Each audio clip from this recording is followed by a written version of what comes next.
Hello there. Welcome to Simply Honest Motherhood. We hope you are doing wonderful today, and we are excited to sit and talk to you today. Yes. My name is Ashley, and this is my friend Kristi. Hello. And I think we have a fun podcast today. Yeah. I feel like we could probably talk about this for Hours. 4 or 5 hours, so it's going to be interesting. This will not be 4 or 5 hours. No, it won't be. But we're excited to see how long it actually goes. Oh yeah, no, for real. And we're not doing our like a holiday post or conversation this year, but we've started the holiday season in a form. So happy holidays to everyone. Yes. Well, it's not Christmas yet. But well, I feel like we might as well say it. I know, right? It's just Merry Christmas, Happy Thanksgiving, the New Year is going to come up, yes, etc. Happy all of that because of where you and I are at right now. Yes. This is going to be... Yes. So, and we will get into explaining more of that in a minute. But we know this is a busy time. Yes. Coming up the next 2 months. Couple months. Yeah.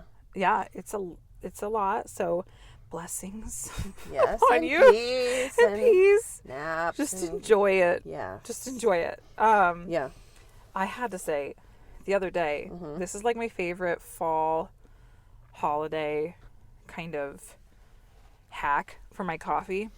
So and I'm drinking decaf right now, but so I make it and I don't do a Keurig.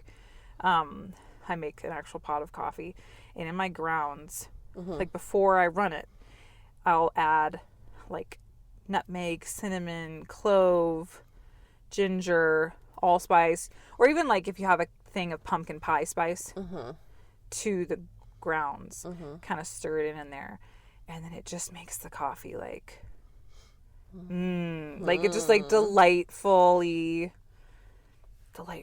fall flavored without like adding the massive cost of like the specialty flavored coffee. I feel like, well, yeah, having to buy all the pumps of stuff.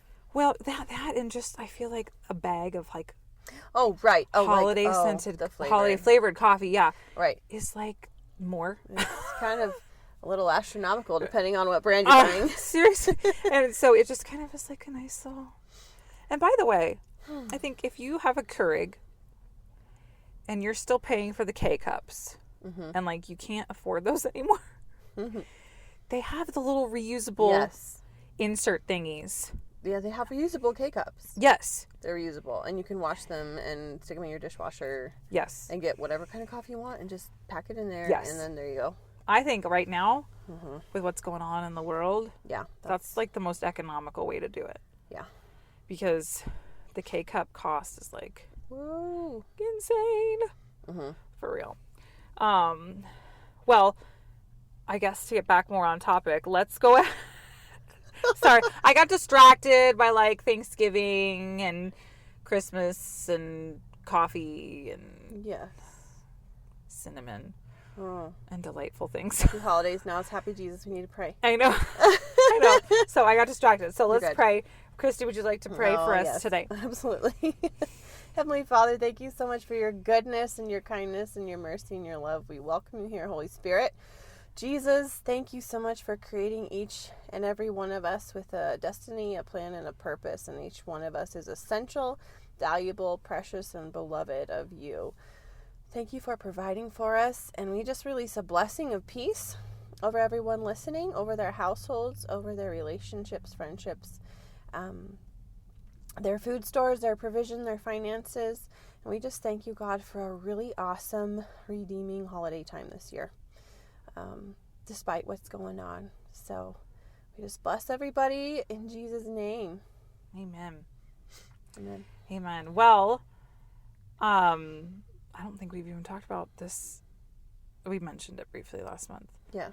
We are both pregnant. We are quite pregnant right now. Yeah. Yes. So, I'm pregnant. And you are. I've got twins. Yeah. I got twins in the oven. So we are both currently pregnant. So and yeah, at this point we're not. It's not like either of us are due tomorrow, but we're kind of closing in on. We're getting closer to third trimester, and everything just speeds up. Right. So we're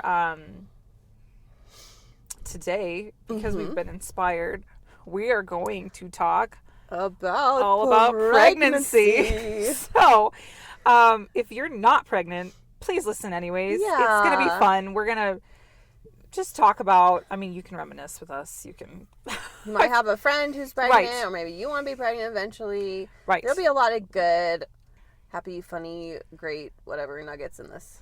Oh, absolutely. Anybody can listen to this. This is not just for somebody who's pregnant. And laughs. Yes. Oh, of course. We need laughter. And just good pieces of wisdom and stuff like that. And we've done this a few times, and we just want to help y'all. Right. And if you know somebody who's pregnant, please share this with them. Please, yes. We want to be a blessing. I feel like, oh my gosh, we've talked about it. This world and some of the expectation, the pressure, the falsities. Can we just be really honest? Like the things that pregnant women believe. Honest motherhood. So let's be honest. Let's just be honest. Let's just be really honest. I feel like the pressure on expectant moms. Is massive. Yes. And I feel like especially first time moms. It's just huge. You've never done this before. Right. So you have that initial burden of whoa. Right. What is this? What am I doing? And then the world is like, let's just pile on our stuff onto you as well. Oh. Yeah, absolutely. And so we're here to say you don't need to grab their baggage, and here's how you can chuck it. Right. Well, and I think because this is going to be your 5th and 6th children. Yep. This is going to be my 5th child. Woo! Woohoo! Woo! Baby! Yeah! Jesus! Love kids. We really love kids. Yes! Be fruitful and multiply. Bless the Lord. So, we're coming from like mom to mom. Yes. This is what I would call our real life, real advice, real tips and tricks and... Like if we met you and we would give you a hug and we would say, "Wow, you're doing awesome. Like, have some tea, whatever, coffee, and we'll just chat." This is This is kind of what real. I feel like we're so inundated with like, well, what would Instagram do? Well, what would Pinterest do? Well, what would every book on the face of the planet do? And it's like, or what back would the this truck up. Particular doctor or this particular naturalist or whatever. Right. Okay, just back it up. Just stop. Stop for a second. Yes. And breathe. Just focus on your breathing for a second. I hold my breath and I don't even know it sometimes. Right. No, it's true. Yeah. Well, and it's the pressure. And I don't care if it's your first child. Yeah. Or your 3rd, 4th, 5th, 6th, whatever. There is pressure that the world wants to put on. There's people's comments. There's social media. There's... Well, and here's the other thing. Ridiculous things. You've never had this many kids before. We have never had this many kids before. Right. So, like, even while we're experienced, this is still... There's an element of new. Well, right. Every new baby. Every new baby is something new. And it's a new person that's never existed. Dynamic and an element to the family. There's another person. There's more... moving pieces. So it's all part of it. It's part of it. Normal. Right. Normal. It's normal. And there's adjustment times. Yeah. There's adjustment periods. There's there's stuff you have to just let go of. Oh yeah. Bless. Like a lot. Bless. You may need a friend to be like, just let it go. I know. Let me help you pry your fingers off of that. Right. Oh no, I was at Kristi's house today, and we were going through stuff, and I literally took something and threw it in the trash. It was like, and we're going to do what our good friend Elsa does. Let it go. We're going to let this go, Kristi. We're going to let it go. And we're just going to throw it in the trash. So, but I feel so much lighter now. I know, it's gone. But sometimes you need a friend or somebody else to do that. And you have to have somebody that is honest, but like supportive. And really loves and cares about you and speaks life and encouragement and hope into you. Yes. And those are the kind of people that you can trust with this stuff. Absolutely. Absolutely. And I will say, to those of our wonderful friends listening who are not currently pregnant, let's be that for pregnant women. Like, let's only encourage. Yes. Yes. I know. I'm sure you've gotten ridiculous comments.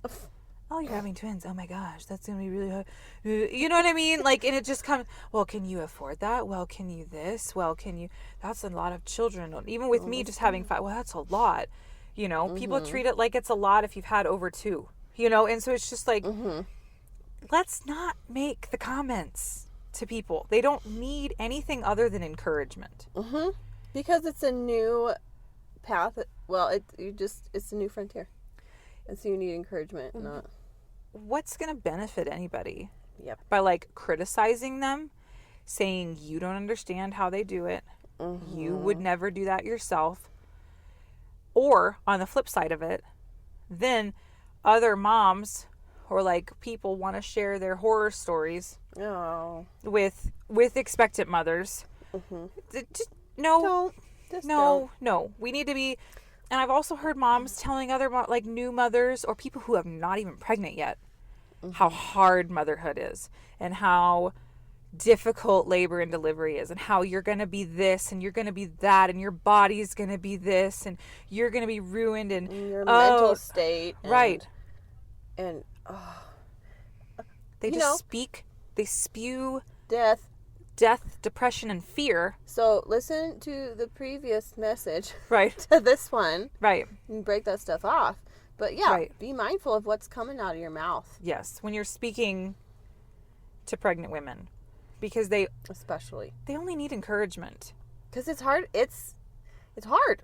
It can be hard. Because it's new. And there's a lot of just different things happening. Hormones running around. Well, I think we need to get back to doing what they kind of did in not the old days, but back a while ago. You'll be fine. Yep. You'll be fine. People have been having babies for thousands of years. It's true. You'll be fine. You'll be fine. Your body was created to do this. This is normal. So not treating like all the mood swings and all the cravings and all the other things is like, oh no. Oh, what does it mean? Yeah. No, it means you're pregnant. Yeah. And you're doing a great job. Right. No, so high five. And here's a hug and tissues. It is natural. It's okay. It is natural. It is. If your body was created, yes, to do many things. I'm not saying you were only created to make babies. That's obviously not what I'm saying. That's not what we're saying. But, like, the female body was created to carry and birth children. You can do this. Women have been doing this for thousands of years. Yes. Follow your instincts. Yep. Follow your heart. And follow the peace. Follow peace. You're gonna be fine. You really are gonna be fine. You're gonna be fine. It's gonna be fine. Whether it's your first baby, whether you just found out you're having multiples, whether you know what I mean? Whether it's your 4th baby and you're a little nervous or like, you're gonna be fine. Yep. You're gonna be fine. You are gonna be just fine. And so change you can do this. Yes. You can. Yes. And that's kind of where I was gonna go. It was like change the inner narrative. First of all. Yeah. And then change the exterior coming at you. Yeah. And we can't control people's... Let's just face it. We can't control when somebody wants to say something stupid. And for some reason, a lady walking around with a belly. Right. And a belly. Yeah. It's like a magnet sometimes. Yes. Oh, and they will tell you what they think. You can't help it when people say certain things. Yeah. But you can eliminate certain voices. Yeah. And you don't have to hang on to what they give you. Right. Right. Don't. No. It's just because somebody says it doesn't make it true. Just because somebody says it doesn't mean that you need to receive it. Just because somebody says it doesn't mean that it means anything. No, it just means they said it. Right. Right. And half the time, let's just be really honest, more than half, they're showing their own ignorance. They are showing their opinion. And they're also then, most of the time, showing a level of pride to think that they have the right to then speak in to your life. And maybe it is coming from a family member or a friend. I mean, like, oh, That is hard. that's the hard ones. I mean, the one where it's a little like really? When it's a total stranger. Stranger, right. Right. Those ones are just so weird. Oh my gosh, the comments one time. Well, yeah. You go through the grocery store and someone sometimes they literally walk up to you. Right. Right. Yeah. Oh no. Uh-huh. I had a lady. I was pregnant with my 4th. Uh-huh. I had my other 3 in the shopping cart. Mm-hmm. And 2 different things. I mean, I've forgiven this woman and I've blessed her. Like, I don't carry a grudge against her. But this is the kind of stuff we're talking about. I'm standing there in the produce section. Mm-hmm. And she's like, are all of those children yours? Of course. Oh, yeah. I get that question. I'm like, well, you know. And I'm like, there are 3 of them. And I'm pregnant with... Like, I was pregnant with number 4. I even kind of looked around me to see if somebody else's child had, like, run over. You know? It was like, just to make sure. Then, like, was standing around me or something. Uh-huh. And I was like, uh-huh. And then, because it was my 4th child, and newsflash, the more babies you have, you show a whole lot sooner. Yes. So, we'll talk about that in a minute. Yeah. But, like, I looked probably... To this woman, I clearly looked like I was about to have a baby. Oh, gosh. You look like you're about to pop. I was about 6 months pregnant. Yeah, that's when you start to look like... Yes. You're about to have a baby when you've had several babies. Yes. And so then, after she's asked me if these were all my children, then she was like, oh, okay. Well, when are you due then? Yep. And I told her, and she was like, oh, well... I thought you were going to say, like, in a week. And I was like... It's just... Okay, thank you. And I've never had this happen, but other people have. Total strangers coming up and, like, touching your belly. Yeah. And rubbing it or whatever. Yeah. No, you have our permission to do what you need to do to make it stop. Right. Although I have heard stories of husbands or other people, like, doing it right back to the other person. Be like, how does that make you feel? Right. Well, no, and it's just... You have to put up your boundaries. You do. And sometimes you literally just have to put it up in your mind because you can't actually stop other people. Yeah. And if it's family and friends making negative comments, there are some people you just kind of have to cut out of, like, the right to speak into you. Because let's just face it, there are just people that will comment, and you'll learn this if you're a first-time mom. Yeah. You're going to get comments on every choice you make from someone. Yep. You're darned if you do, and you're darned if you don't. You know what I mean? In every stage of motherhood, starting here and moving forward. Right. Well, are you going to breastfeed? Well, are you going to give birth naturally? Well, are you going to give birth at home? Well, why would you give birth at home? Are you going to give birth in a hospital? Well, hopefully you're going to breastfeed, because if you don't, then that's just not doing what's right for the baby. Oh, you're going to bottle feed. Oh, okay. Well, why would you do this? And then when are you going to potty train? Well, is your baby sleeping through the night yet? Walk? Well, mine walked at this point. You can't compare. No. Ever. It just...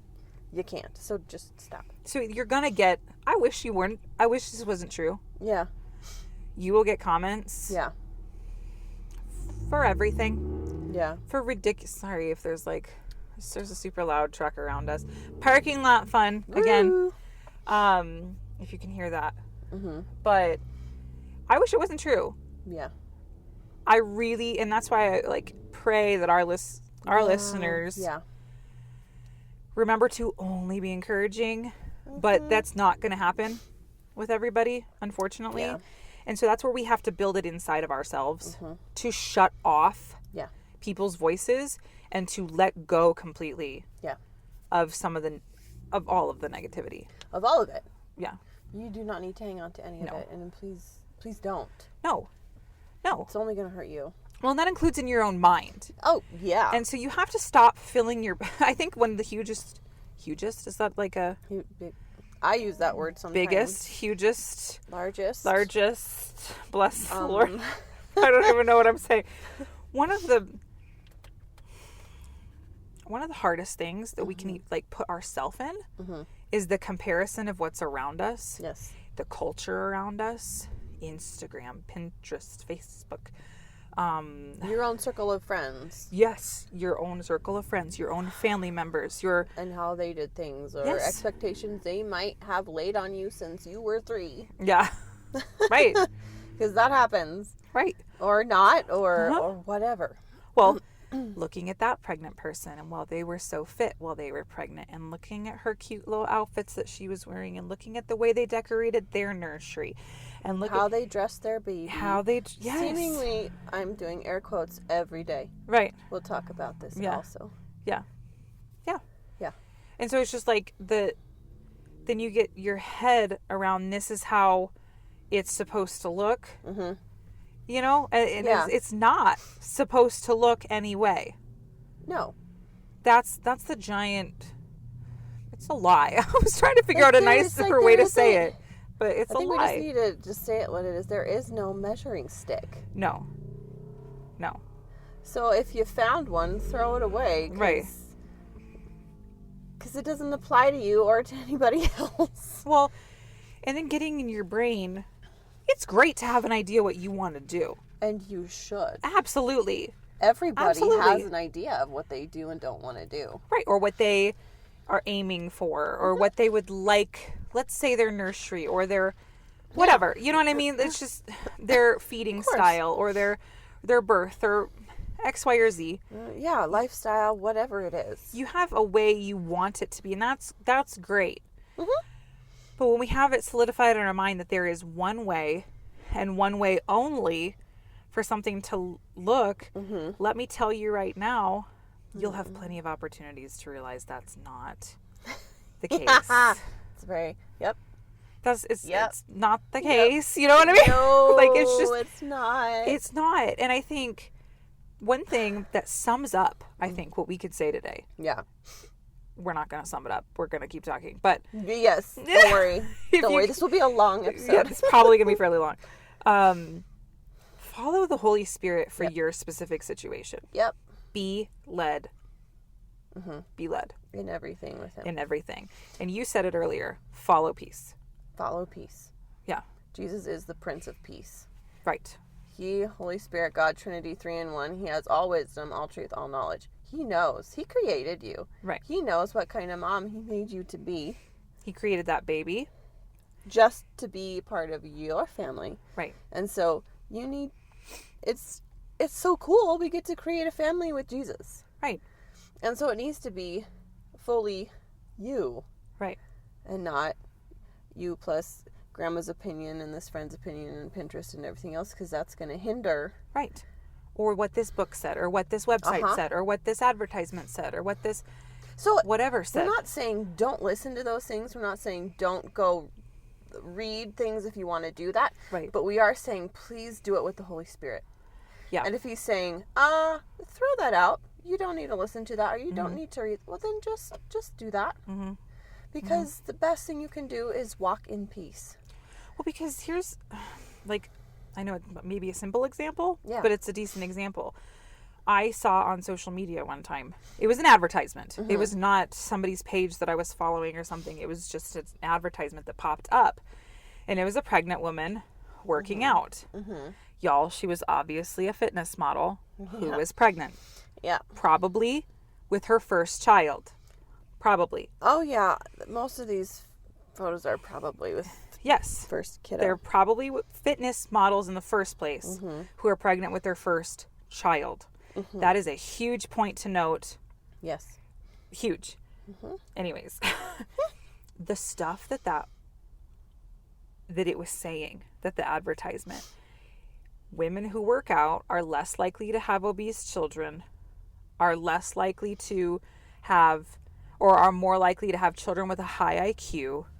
I mean, kids. You guys, it went on and on about the stupidest, most irrelevant things, all because they were trying to sell you a prenatal workout plan, right? So they're trying to sell you. What's their marketing? Yes. And so what's their marketing? To make you feel like if you don't do their program, your child's going to be obese, Your child's going to be stupid. Your And child's you're going to be have a bad mom. Oh yeah. Your child's going to have, I think one of them was like diabetes. For real. For real. Yeah, like because you didn't work out during pregnancy or something stupid. It was the dumbest thing I've ever seen in my life. And I just had the compassion on the poor mamas who then felt such condemnation and guilt and fear after seeing such a stupid thing. Or the belly creams for stretch marks. Hi. Let us just be the first to tell you. Again, those are fitness models, most of the time pregnant with their very first children. Well, yeah, and they probably have makeup on their belly. And they may have makeup, exactly. Or and editing. It's not going to be like an actual... Whoop. Excuse me. Excuse you. I don't know if you can hear that. Like pregnant belly that has gone through the stretching and stretch marks or whatever. I didn't get stretch marks my first pregnancy. Like some people do, some people don't. I did not get them. Every body is different. I did not have one my first pregnancy. No, although I will say, get some sort of lotion or something to put on your belly because it gets itchy. Well, right, but don't believe the lie. That, like, this is going to save you. Yes. Or if you got a stretch mark, it was because you didn't buy their product. Didn't buy the right thing, or you could have avoided it. All they're trying to do is make money. Right. That's it. Right. That's it. So every time you see that, you're like, oh, they want money. Do I want to spend my money on this? Okay. Then you make a decision. And if it's something that is stealing your peace and making you feel anxious and afraid inside, I would say turn it off, run away, don't do it. Right. Right. And find what does bring you peace. Well, because here's the deal. I didn't get stretch marks in my first pregnancy. Yeah. And I was like, sweet. You know what I mean? I was no fitness model that had, I was in good shape, but I didn't have, I had no six pack. I was not you know what I mean? But I was like, great. Yeah. This is going to be great. Well, the second time around, there they were. Hello. I didn't gain any more weight. Yeah. Or anything. Yeah. They just showed up. Mm-hmm. They just showed up. I was the same ending weight. I wore the same clothes. Mm-hmm. I was the same beginning. I got back down to my beginning weight. Yeah. There was no, I'm doing air quotes too, reason. Yeah. Oh, right. To have gotten the stretch marks the second time around. Yeah. My baby was a few ounces larger. Mm-hmm. I mean, just a few ounces larger. Yeah. There was no official reason, because it just happens. Because you can't control if your body's going to get a stretch mark. No. You can't. No. And let me tell you, you can get them on the girls as well. You can, and on your leg, your thighs, and your butt. There's a lot of places that they can show up. Yes, and don't be surprised if you see them when your milk comes in. Mm. It just as you are pregnant and the sisters start to grow to the place you've never seen them before in your life, and your husband is like, whoa, hallelujah, and you're like, oh, I just heard my cry. I know. Whatever. But it can happen. Yes. That can happen where you have them on your chest. Yeah. They can be on your belly, on your hips, like you said, on your thighs, on your butt. They can kind of show up anywhere. Take heart, they will go. They will fade. They will fade. They will definitely fade. To the point where you can't really see them. Even see them anymore. So it'll be okay. It will be okay. It will be okay. You know what? If there's some kind of belly lotion cream or whatever that just makes you feel happy and special, right? Just buy it. Right. Okay. Right. Right. But that's the kind of stuff you have to watch. You do. Because and it's in every area. Yes. It's every area. Every corner. If you don't buy this kind of bottle, if you don't buy this nursing cover, if you don't buy this type of prenatal or supplement or yes.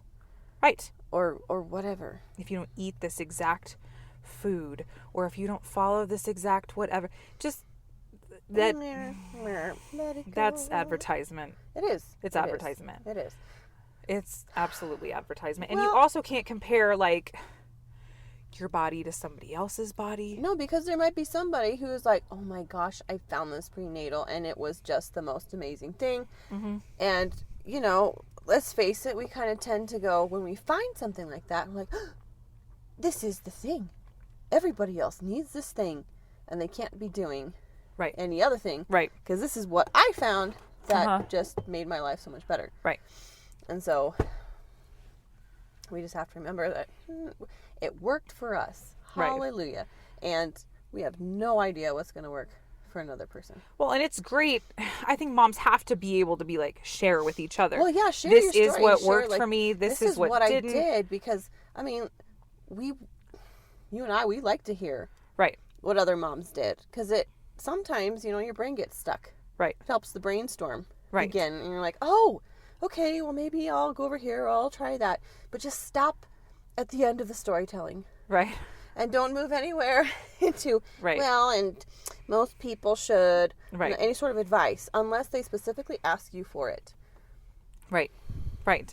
Well, and that's kind of, and I want to say that with this podcast too. If there's something we say, take what you want, leave what you don't. Oh, yeah. You know what I mean? If you disagree with a point or something like that, like, that's all right. That's okay. I'm not sitting here saying, oh, Kristi and I are the smartest. Oh my gosh, no. Pregnant women on the face of the earth, and we are the no. Take what you want, leave what you don't. Exactly. Right? Yes. But it's like it is following your journey. Yeah. Following who you are. Your body's going to change. Yep. In a different way than somebody else's. Yeah. Your body's going to carry in a different way than somebody else's. Yeah. Your baby is different than somebody else's. And I think it is very beneficial to know what works for other moms. Absolutely. Well, and every hugely beneficial. Is different. Right. Right. Even if it's, you know, same mom, same dad. Maybe just, number, whatever. Right. It can still be different. And it can be really damaging to your inner thought process and like your heart. If you're staring at people, well, why don't I look like that pregnant? Yeah. Or like, she looks really cute. That's great. She's a model.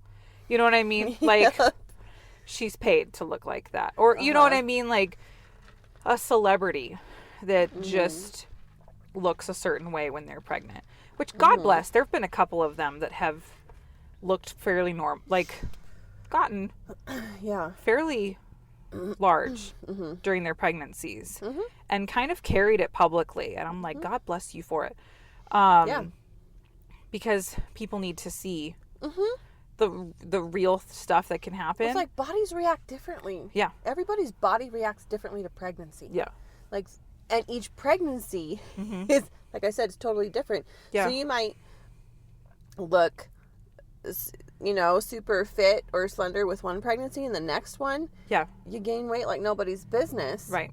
And you don't know why. You could be doing the same things, and it's just different, and each child is different. And if there's a boy versus a girl, whatever, it's okay. It's gonna be okay. It's not. This is not your life for all eternity. Well, right. And I think it's just the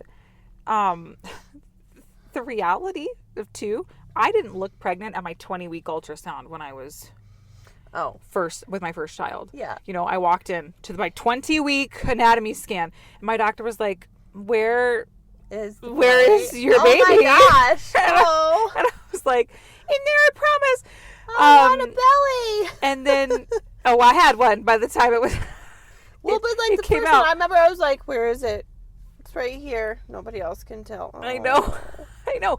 Well, and then that's the thing. If you're a first-time mom, you've only had one. You kind of expect that. But let us just remind you. Just tell you. The more babies you have, the faster you will show. The sooner you'll show. And the larger you will look, sooner. And throughout the whole pregnancy, too. Now, I'm not saying you'll look 10 times larger at the end. That's not what I'm saying. No. But it just is. People get really shocked by that. And then they start to feel, again, the shame and the guilt and the, like, I'm doing something wrong. Too much weight, something's wrong. No, here's the thing. Your body's had a couple babies. Yeah. It's like, we're pregnant again? Okay. Bloop. I know what to do. I know what to do. Boom, there it is. I'm just going to assume the position. Like, belly. It just sticks out there, and you just have to not worry about it. And I know another thing that,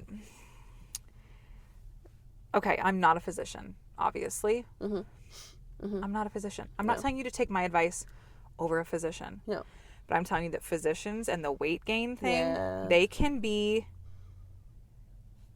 intense. Yes. About the weight gain thing. Yes. Now, if you're gaining crazy levels of weight and there is massive swelling, and I mean, that can be if an it's indication problematic, that there's something else going on. Right. That Absolutely. may need attention. Absolutely.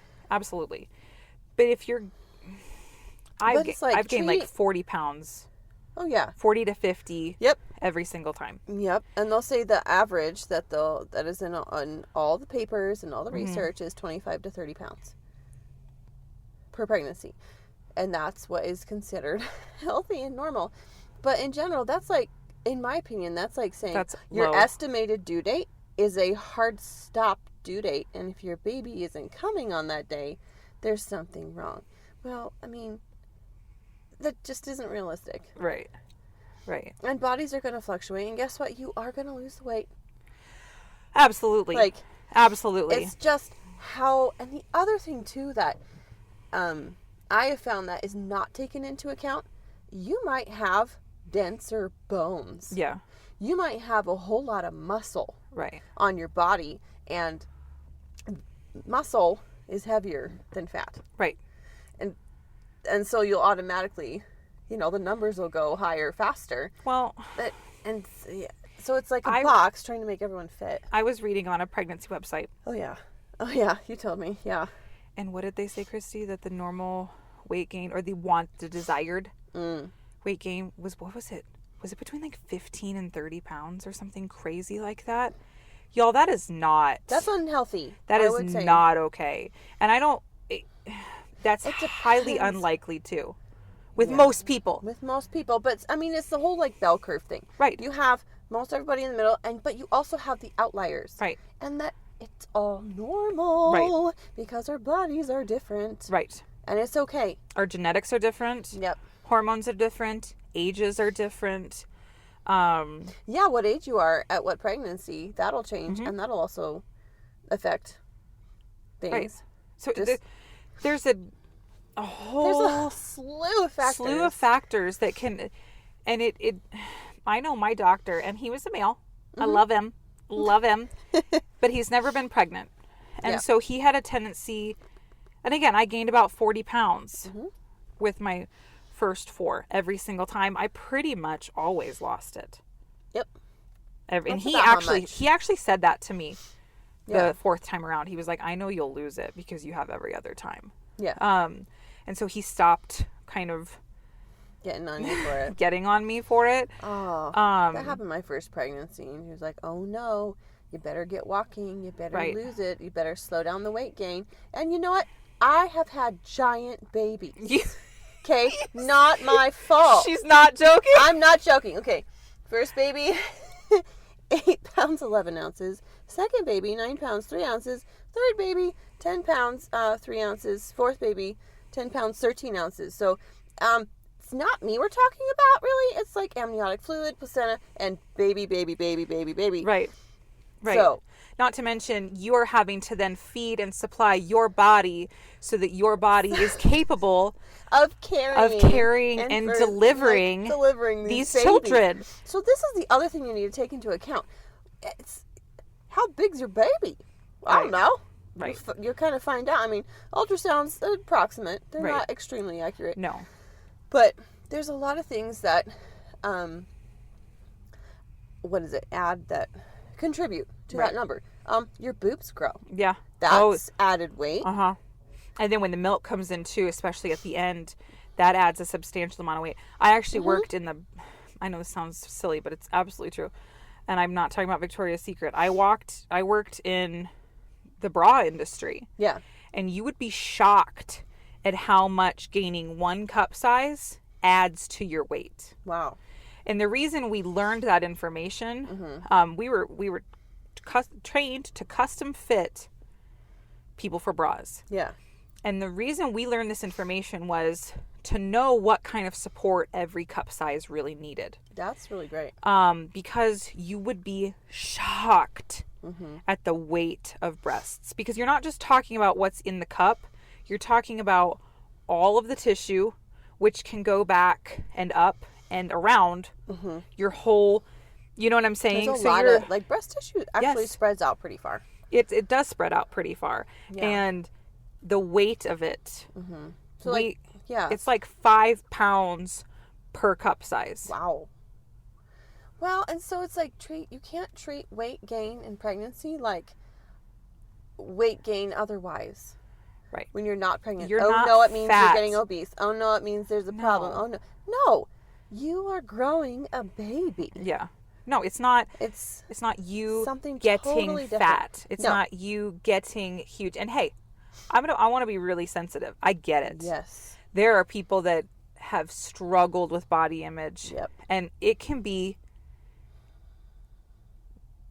terrifying to somebody who has struggled to see their body changing, to getting stretch marks and stuff like that. Well, and to getting even bigger. Right. And sometimes, this happens where, you, depending on where you're at with your body, you don't have much of a baby bump. Right. Just because of where you're at with your body, how your body has decided to take in food and whatever. Everybody's bump is different. Well, and first of all, and you talked about this in our last podcast for your message. If there's trauma with your body image, the Lord can heal this. Yes. And I highly encourage. Please, He wants you to get free. Yes. We don't have the time to talk about it now, and I'm not trying to glaze over it out of insensitivity. Yeah. I'm being very serious. The Lord can heal your heart and your image of who you are. And your body image. He can heal that. And I highly encourage you to go to Him and ask Him to do that work in you. But, well, no, you're right. I know a couple of people who literally did not look pregnant. Yep. And it was just the way... It could be like the way your torso... You have a tall torso. Torso. Yeah, I know several people that didn't. I also know other people that had... It's just different shapes and different everything. And I think the time to... It's not time to lose weight in pregnancy. No. And I'm at a clinic right now for women from my pregnancy now. They will all say that to you. This is no time for you to be losing weight. No. Now, they want, they don't want you to just gain crazy amounts of weight. Like super fast. Right. Because that can be indicative of some possible issues happening. But they will all look at you and say, don't be trying to... Like, don't go on a diet, please. Don't be trying to lose weight. No. This is not the time, because it will harm you and harm baby. Well, it's just not... Your body has to have what it has to have to get through right now. Yeah. And I think... I'll tell you. This is where another... Some of the most impractical junk that is thrown at pregnant women is like how they should eat. Oh. And then you've got this idea that you need to be eating like kale and walnut salads every 4 minutes, and like, I need to be... If you're craving that and if you want that and if you enjoy it, go for it. Please do. Have it. Yeah. But there's this idea that like you need to be on some regimented to the letter diet. And I will say there are certain health conditions where you do have to be on a regimented diet. Yeah. And follow that. Follow what your doctor, what your midwife, whoever is saying to you. Yeah. You don't need to be eating salad and salmon and chicken all day, every day. If you want to have some chocolate ice cream, then it's all right. Yeah. Some chocolate ice cream. Like, if you want to eat that stuff, go for it. Right. But if the reason you're eating it is because you don't want to get fat while pregnant, stop now. Right. And I get wanting to supply you and the baby with the proper nutrients. Absolutely. That's not what I'm saying. No. But I think the point is that it gets twisted. It does. To this place of feeling guilty for anything. And I think our bodies are designed by the Lord. Yeah. And we have to remember this. Yes. And I know that, like, if you're craving something, and I feel like this is kind of, can be an interesting area. You do have to watch a little bit. If you're craving something, your body is most likely trying to tell you that it needs something. And so you should go ahead and, if you're craving red meat, go ahead and eat it. You know, if you're craving, I want so much milk right now. Can't even tell you. Oh, yeah. I want milk all the time. I could drink a lot of it. Yeah. Well, Your that's body okay. needs it. Right. Baby needs it. Whatever. Something's- Whatever's in the milk, it needs it. Right. Something is going on where I need it, or baby needs it, or it just it's beneficial. Ding dongs and ho hos, you know, I mean, like, maybe you're craving. You shouldn't obviously eat as much of that as you want, please but don't eat all of that. Have that be the only thing you eat for Right. every meal. I mean, but if you want one, but if you want it, have some. What Moderation. That word is moderation. My gosh, words. Ugh. Moderation. Okay. right, But yeah, be set free. right, Eat what you're craving. And usually I found, like, when it's been like, oh my gosh, I really want a brownie, or I really want something more of the sweet, fatty, sugary yeah. nature, uh-huh. I usually don't want gobs and gobs of it. It's just a bite or two. It's just like one, and then I'm good. And it's not necessarily every single day. It's just kind of this little journey, roller coaster sometimes. Right. And then there'll be, I found other things that will be more regularly a craving, like the milk, or I really want some lunch meat, or I want Right. something else. Right. Cheese, or I really wanted cheese my first pregnancy. Yeah. Like sharp cheddar cheese. I wanted that kind of thing. Or like watermelon. Right. Or Right. pickles. Right. Or pickled okra. If Yeah. you've never tried pickled okra, please try it. It's so good. No, don't try it. It's disgusting. It's so good. Oh. No, Do you like fried? I mean, I worked at Cracker Barrel for a while, Okay. and we had fried okra, Yeah. and like they made us taste everything. No. And so when I tasted it, it was okay. But it wasn't like anything to write home about. In my personal feelings, it wasn't. It's But- so funny, like first trimester for me, I'm all about pickles and pickled okra, and then after that, I forget they're in the fridge, and my husband's like, "Can I eat these?" You're Sure. like, oh, yeah, sure. I don't really want them anymore. That's hysterical. Yeah. That's hilarious. And if you don't, I have such compassion on mamas who have really bad morning sickness. Oh. Yep. If there's something that doesn't sound good, don't force yourself to eat it. No, don't. You know, I mean, I know one mama that survived on bean burritos from Taco Bell. That's all she could keep oh down. no. That was it. Oh man. So that's like, it happens, and if that's you, you know what? It's gonna be okay. Right. Yeah. It's gonna be okay, and it's how it is right now. It was not always gonna be like this. For my first, I'll be really truthful. I didn't really deal with morning sickness. By the way, not everybody does. No. So let's not plant it in everybody's mind No, that this is because you what's gonna are happen. pregnant, you're No. going to have morning sickness. No. I've not had morning sickness once. And this is my fifth child. You know what I mean? So, but I will say in the beginning, little bit, the first trimester into the second, Yeah. I had peanut butter toast daily. Yeah. Like, daily. Because it's what I wanted. It's what sounded good. It was protein and a carb. So it actually helped me to feel full. And then I'd have a glass of milk with it. And that was like my breakfast. I wasn't just eating it at random times of the day. But like, daily. Yeah. I'm not normally the person that eats the same thing every single day. But I ate it daily because it's what I wanted. Yeah. Your body will tell you. Right. Well, and so I've had morning sickness. With all my kiddos, and with this one, woo-wee, with two babies. With the twins. Yeah. It was way stronger. And I found The way I got through it without And I had no idea that this was even a thing. Apple cider vinegar. Like the good kind? Like the Bragg's kind? Even the Great Value kind. Okay. Dude, that's all I had. Okay. Just a little splash. I just had like a quart jar, and I would like load it up with ice, and then I'd put in, I don't know, maybe a teaspoon of apple cider vinegar. Into water. Well, yeah. And I would just ask Holy Spirit how much. He'd be like, okay, that much. Okay, good. Mm-hmm.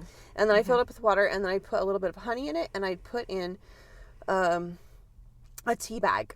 Like, you can do an herbal tea bag, or I ended up doing fruit tea bags. And that really takes away the bitter, the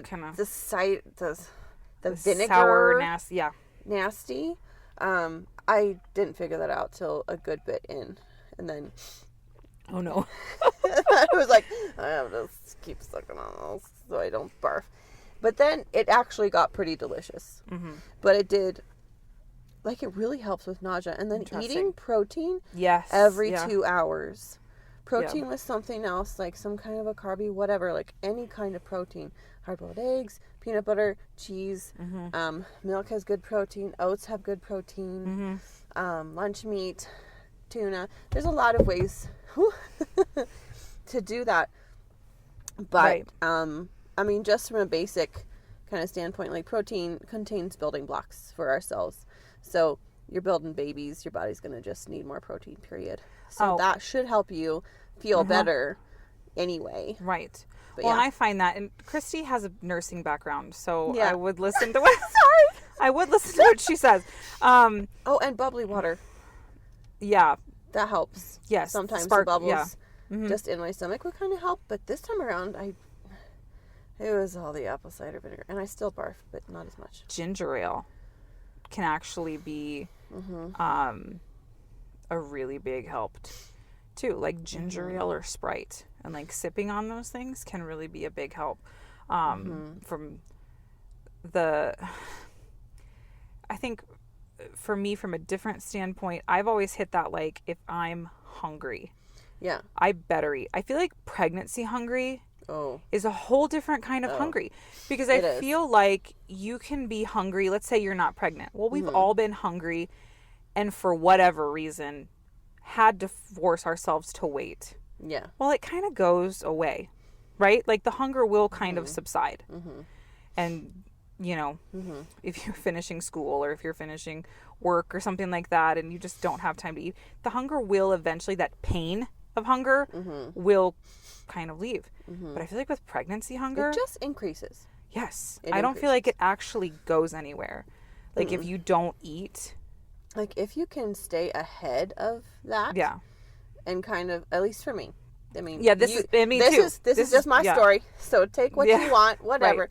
But I found that if I could kind of watch the clock, and just really maintain every 2 hours, eating something, I could stay ahead of the nausea, because it also happens when you're hungry and when my blood sugar would drop.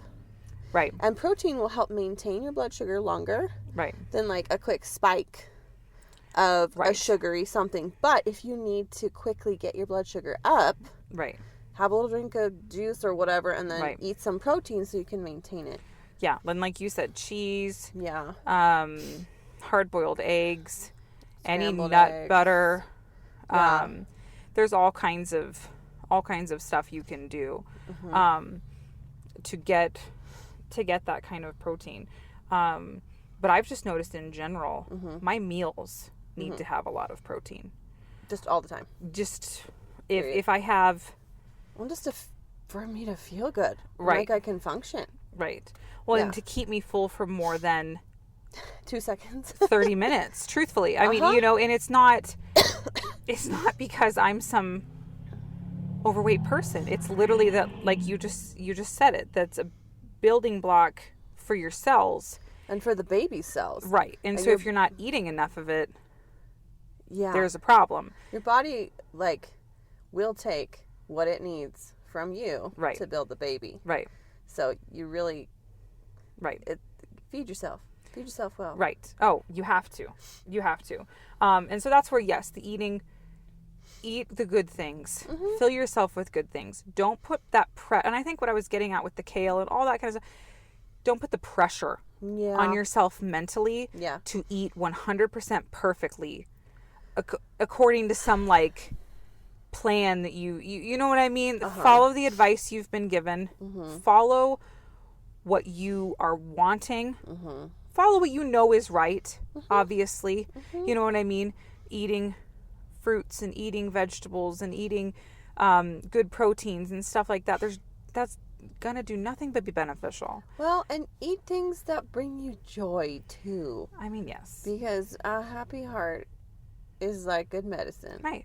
And it's just gonna really help you out if you're like, you know what, I just need a brownie. I just need a salad. Like, I've cried over salads multiple times. That's hysterical. I know. It's like, yeah. And my husband's like, yep, this happened the last time. Okay, what kind of salad would you That's hysterical. See, I had one time, I wanted biscuits and gravy from a famous truck stop down it was like a few miles away.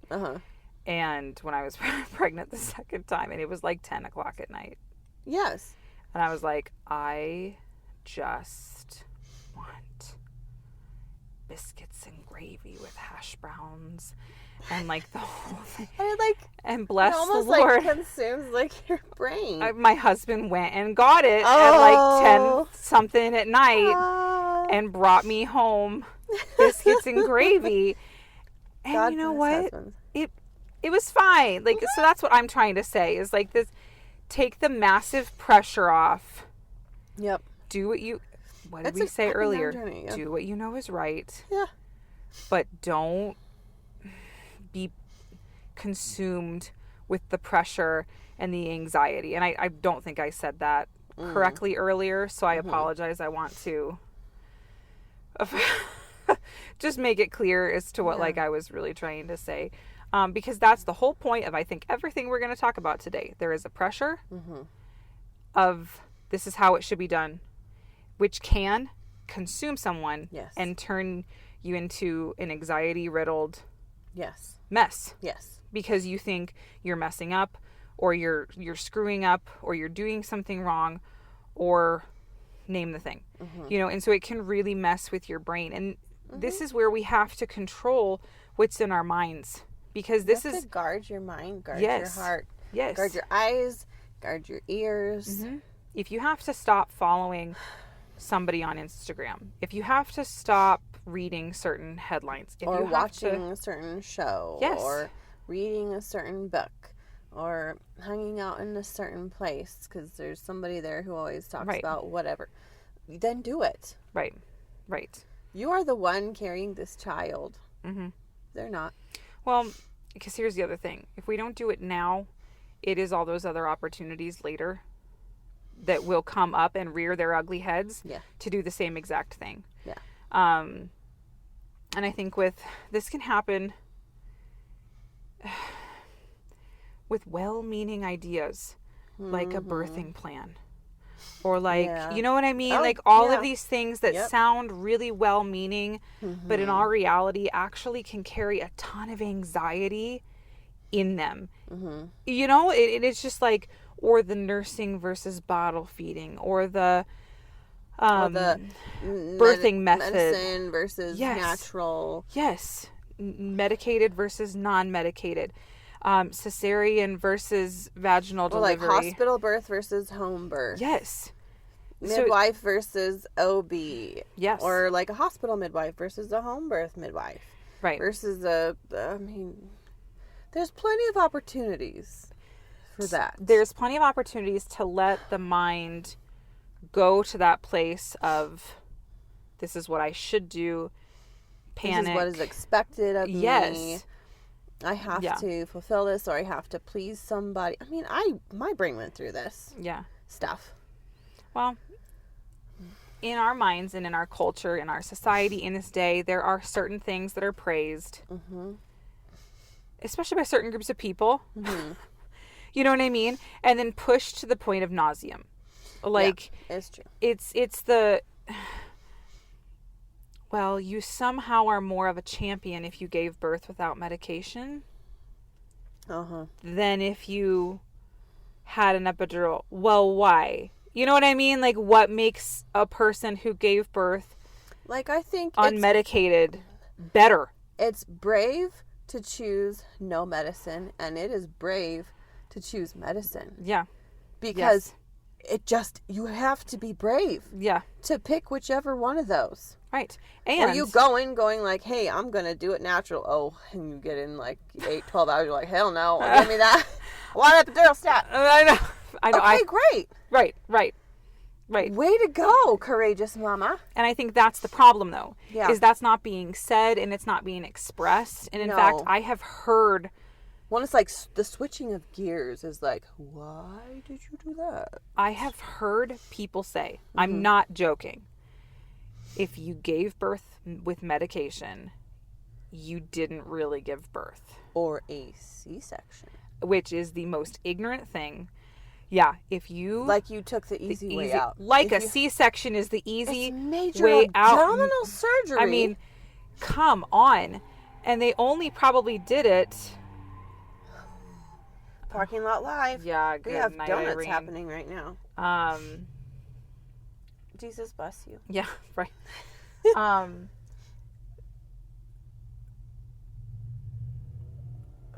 Sorry. And We're the fun just continues. trying to watch what's going on. Oh my goodness. Well, it's a Friday night. Yeah.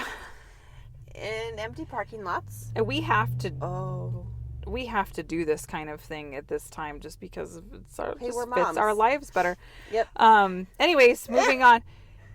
The ignorance that can come out of people's mouths and I've heard these things with my own ears said. Yeah. It is just insanity to think that anybody has the right to look at a mother who gave birth with an epidural and say that you didn't You're actually... less than. You didn't actually give birth. You were less than because you didn't... That is the dumbest thing I've ever heard in my life. And then to say it to a C-section mom, that's the dumbest thing I've ever heard in my life. Or to say it to an adoptive mother. That's stupid. You know what I mean? Like this, you are a mother. You became a mother. However it was. You are strong, you are brave, and you did it. Mm-hmm. You know what I'm saying? And yes, I'll be totally honest. I had an epidural 3 times. Mm-hmm. And then that 4th time, oh boy, howdy, we did not have no time for no epidural. You know what I mean? And there is a different element there. There is. There is a different element there. And it was... Yeah. It's just... I mean, it's different. I haven't had epidurals. It was different. It's just... It's what you... Okay. By the way, I loved having an epidural. I mean, I'm just going to be super honest. You want to know what I think? I loved it. Loved it. Well, yeah. But... Well, yeah, but so this is how the enemy works. Right. He's not creative, so he reuses attack strategies. Mm-hmm. So just stick that in the back of your brain. 2, he knows when we're vulnerable. Right. So when a mama she's a new mama, she's tired, trying to figure out how to best feed her baby. And maybe insecure. Mm-hmm. And whichever way she gave birth, someone comes in and makes a comment. I mean, that can be devastating / introduce trauma to the mommy. That's not necessary. No. So... You did it. You know what I mean? You can do so it. like, it's great. So there's no wrong. There's no right. You, like a heads up. Right. Like Satan hates children. Right. He hates that we as women have the ability to bear children. That our wombs are actually a literal portal from heaven to earth. Right. That we're doing this. So he's going to find a way to attack. And so when this stuff comes up, hey, it's not you. It's the enemy just trying to... Just trying to get at you any way he can. So just slap him in the face. And if you can't, get a friend to slap him in the face for you. Well, and this is where just knowing that you are enough. Yes. And you did enough. Yes. And if you have to have Jesus tell you that, ask him to tell you what he thinks about, you know what I mean? Ask him to walk you through this if something happened in the past. And you talked about this in your message from last month. Yeah. something happened in the past, ask him to walk you through that. If you have yet to give birth, please know you're gonna do great. Yes, you are. And no matter what, maybe you're walking into it knowing you have to have a C-section or something like that. Yeah. There are situations where that is known from the, you know what I mean? It's known fairly early on. Yeah. You're gonna do great. And you are so strong and brave. Yes. And I think that's, if you want to do a medicated birth, go for it. If you change your mind halfway through, you are not a failure. No. You're not a failure. If you want to do medicated and it turns out you didn't have enough time, you can do it. You can. Yes, you can. You can. Your body was created to do this. It's something else, let me tell you. But it is. But like the way that it's cool, like it works with endorphins. Yes. So it's not just OMG contractions until the baby comes out. No, there's a positive feedback that happens. Well, and then the second, to reassure mamas that maybe have never given birth yet, the minute baby comes out, it's done. Yep. They stop. It stops. It doesn't. And there's like euphoria. The second baby comes out. That now you may have like a tiny one to get the placenta out, but like little, but it was nothing compared to what you just went through. Nope. The pain stops. Yeah. The second baby comes out, and then you're Jesus says it. It's like the labor, a mother in labor, but then the minute the child is born, the mother rejoices for another man has entered the world. And it's like you forget all about I'm not quoting the that 100%. It's like, but it is in scripture, and that's exactly the thing. There's your baby. You went through all of that. The pain instantly stops, and right there in your face is the reward of your labor. Yes, and this little amazing life that you felt for the last 40-ish weeks. You know what I mean? And you get to move on. And that's the beautiful, beautiful thing about about labor and delivery. And I just want to encourage, again, can't say it enough, please don't have fear walking into labor and delivery. Do not have fear. No. This is what I was going to say about birth plans. It's a nice idea to know what you would like. Don't let that, you have to kind of walk in with an easygoing attitude. As Hold opposed, your birth plan in an open hand, right? Because honestly, you don't know how it's going to go, right? This is what I would like to happen, right? But just be open, and do it with Jesus, because you'll be able to go with the flow. Well, and you'll have the peace that you need. Allows. I mean, obviously, you kind of have to have a plan. If you have other children at home, we have to call this person. We have to get them here to watch the children. There are things that you can plan out, but then there's a whole nother dimension of trying to control the details. Like every single aspect of labor. Right. You can't. So just find the balance with the Holy Spirit between knowing what you want to stick to and then knowing where to give and just flow back and forth. Because I will say this too, and this is where it can, and I know it's confusing, especially to first time moms. I'm trying to figure out the best way to say this.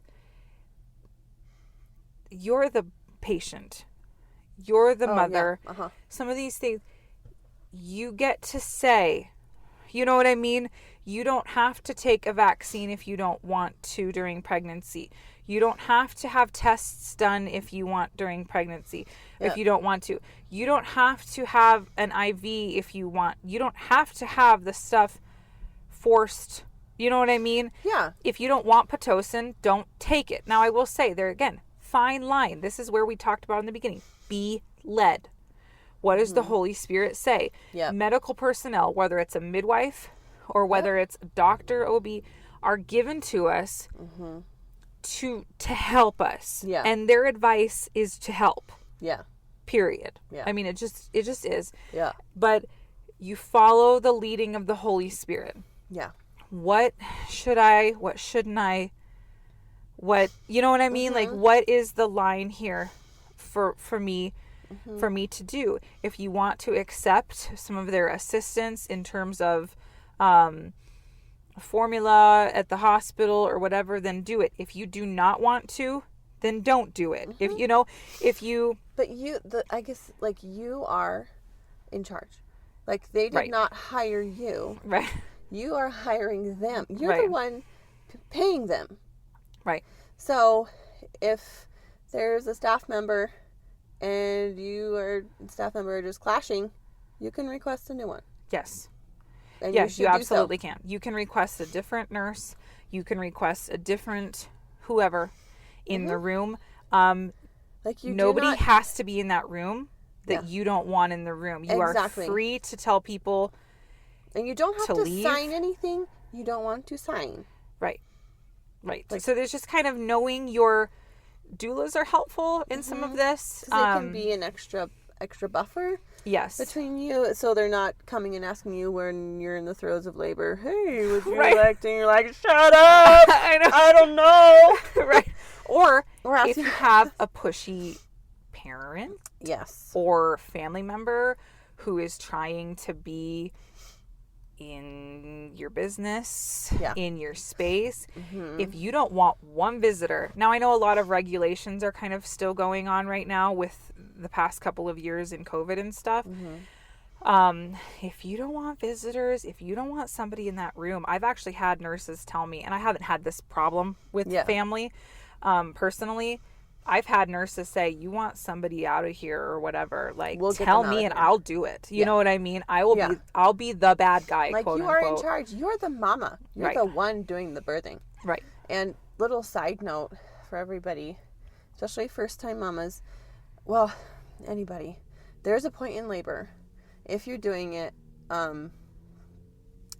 non-medicated, right, where you feel like you absolutely can't. Right. And I've hit it every single time.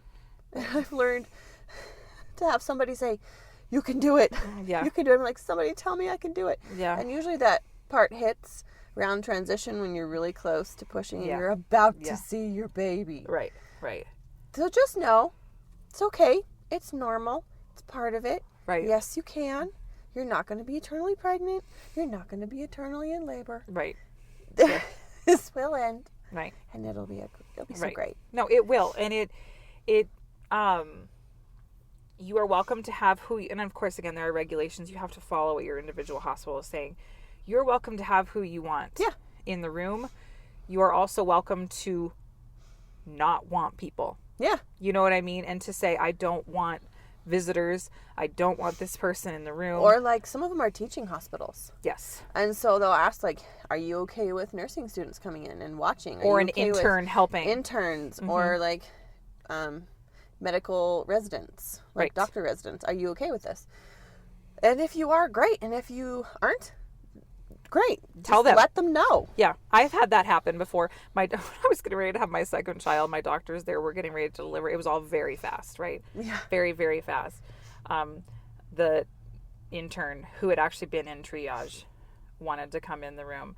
And my doctor kind of looked at me and I, like, shook my head. I was like, nope. And he turned around. And, I mean, I don't think I was as genteel about it, maybe. Well, when a woman's in labor, like, mountains of salt with what comes out of our mouths. And he kind of turned around. He looks at the person. He goes, I think we're good. Like, he had a way of handling it. He was like, I think we're all right. It's gonna be fine. But you don't have to. Or if people just walk in the room, you know what I mean. And it might be a group of residents or interns or something like that. Permission may not be asked. There might just be a group of people that walk in the room. You have every right to say, who's this group of people? And please get out. Please leave. I don't want you in here. You have every right to say all those things. Because, I mean, labor is its own thing. Right. Kind of joke about going to, quote, planet labor. And it's true. It's like, and then you come back. I come back usually after the placenta comes down. They're like, oh, Kristi's back. Hi, welcome. And I'm like, how long did that take? It felt like days. And you're like, no, it was actually 20 minutes. Like, wow, I had no idea. I mean, right. It's a time that at least I have found, like, you need to be able to concentrate and just get in your zone. And so if there's people or there's things or there's music or there's whatever that you need to do that, great. Music. You are free to play music. Yeah. Or yes. Eat and drink as different stages Can't of labor. really. Well, different stages of labor. Like early labor, eat and drink, yes. Active, they're like, yes. I don't want to eat really anyway during active. No. But drinking's good. Right. But then if there's stuff in there that is just knocking you out of your concentration, whether it's a person or a thing, like, get it out. Like, have it. You don't have to keep going with something that's not working. Right. And yes, in the because hospitals too, said if you want to get up, advocate for yourself that you'd like to get up. Like to get up and move around or use a tub or a ball or something. Whatever. Or, yes, it's okay to say these things. You have a right to voice your desires, your wants, your opinions. Yeah. And that, that also goes for after baby is born. And they if you would will prefer, do their best to accommodate you. Most of the time it just takes you saying something. Yeah, and they'll be like, okay. Yeah. And they're really, when we say all this sounding like it's going to be a fight. It's not a fight. It's not a fight. All you really have to do is say this stuff and they will pretty much go with it. Now, again, if there's a doctor and they're telling you something for real, you should probably go with what they're saying. You know what I mean? Because they're there. God gave us doctors. Yeah. You know what I'm saying? And midwives. We need to follow. We need to follow what they're saying most of the time, because they're only there to make sure everybody is okay. Yeah. But that also, it goes for afterward. You don't want visitors at your house. Don't want visitors. If you want plenty of visitors, tell people. If you want to see a meal train get set up for yourself, ask somebody, you know what I mean, to set up a meal train for you. That is okay. For those not pregnant listening, take a new mom a meal, please. I don't care if she's a brand new mom for the first time or if she's had 7 children. She still needs a meal. She still needs a meal. I feel like sometimes people think that the really experienced moms don't need meals, and I'm like, wait a minute. No, we do. Wait. We have more kids. Yeah. Like there's more for us to be doing. It's appreciated. It's a so blessing, and it's a blessing, and it's a gift. It's okay to say we really only want diapers, or it's okay to say, you know what I mean? Now, with tact and gentleness and love, you know what I mean? But it is okay to set your own boundaries. It is okay to, it's okay to create the space that you want to create, whether in the hospital or out of the hospital. Yeah. And I think that's, sometimes you have to hear that because you don't necessarily get told. No. It's okay to kind of be the author of it. You know what I mean? Author of what is going on. And it's okay to choose different things and whatnot. Yeah. So and if you want candles, battery lit candles. Right.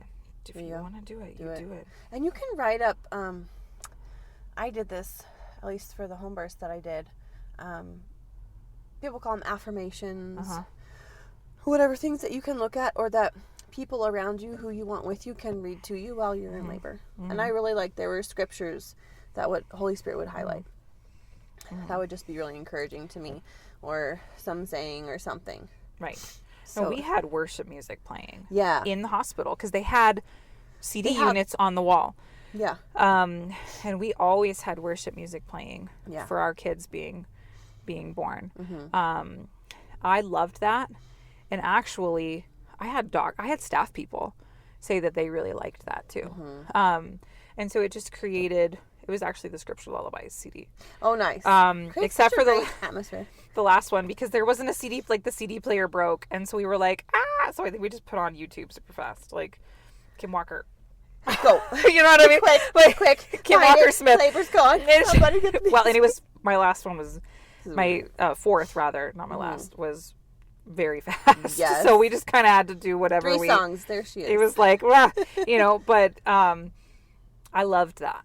And it was really nice. And we had also played that music in our postpartum room. Oh, nice. Which was really nice too. Yeah. Just to be like calm and quiet and stuff like that. So it's an adventure, but don't be intimidated by it. No. Don't be intimidated by it. Again, just people that have delivered and are not having any more babies, just again, this is the kind of things that pregnant women need to hear. The positive things, the good things, the affirmations of you can do this, you're going to do great. You know, everything's going to be fine. It's going to be fine. And that's what we need to reiterate. Because I know that certain people maybe in your life, maybe you dealt with a nurse that wasn't kind or a doctor that wasn't kind, or you had something, just maybe that doesn't need to be shared. Yeah. To somebody who's expecting mother. Yeah. They only need to hear the positive things. Well, building them up. Well, another thing I want to add is every labor is different. Like how it goes, how long it takes. Right. And every kid is different. So if you want to have a lot of kids and then you have one, you're like, holy cow, I don't even know if I can do more. Right. Have grace on yourself. Right. It's okay. You know, there's no one saying, hey, hurry up and right. pump out a lot of kids. Right. But also know, like, no one child is the same. Right. And God crafts families really well. Right. So they're going to complement each other. He knows what you need with each child. Yes. Like with my first and second, I've had kiddos pretty close together. I was like, dear Lord, I need sleep.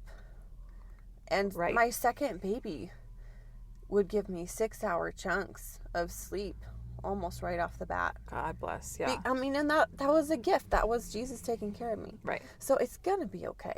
Yeah. Oh, no. It 100% will be okay. And you can totally do this. And I think that's... If you want to have more babies, have more babies. Yeah. If you want to do this, if it's something you're a little afraid of because of money, one of my friends just told me today the sweetest phrase, and I think it's 100% accurate, that every time there's a baby,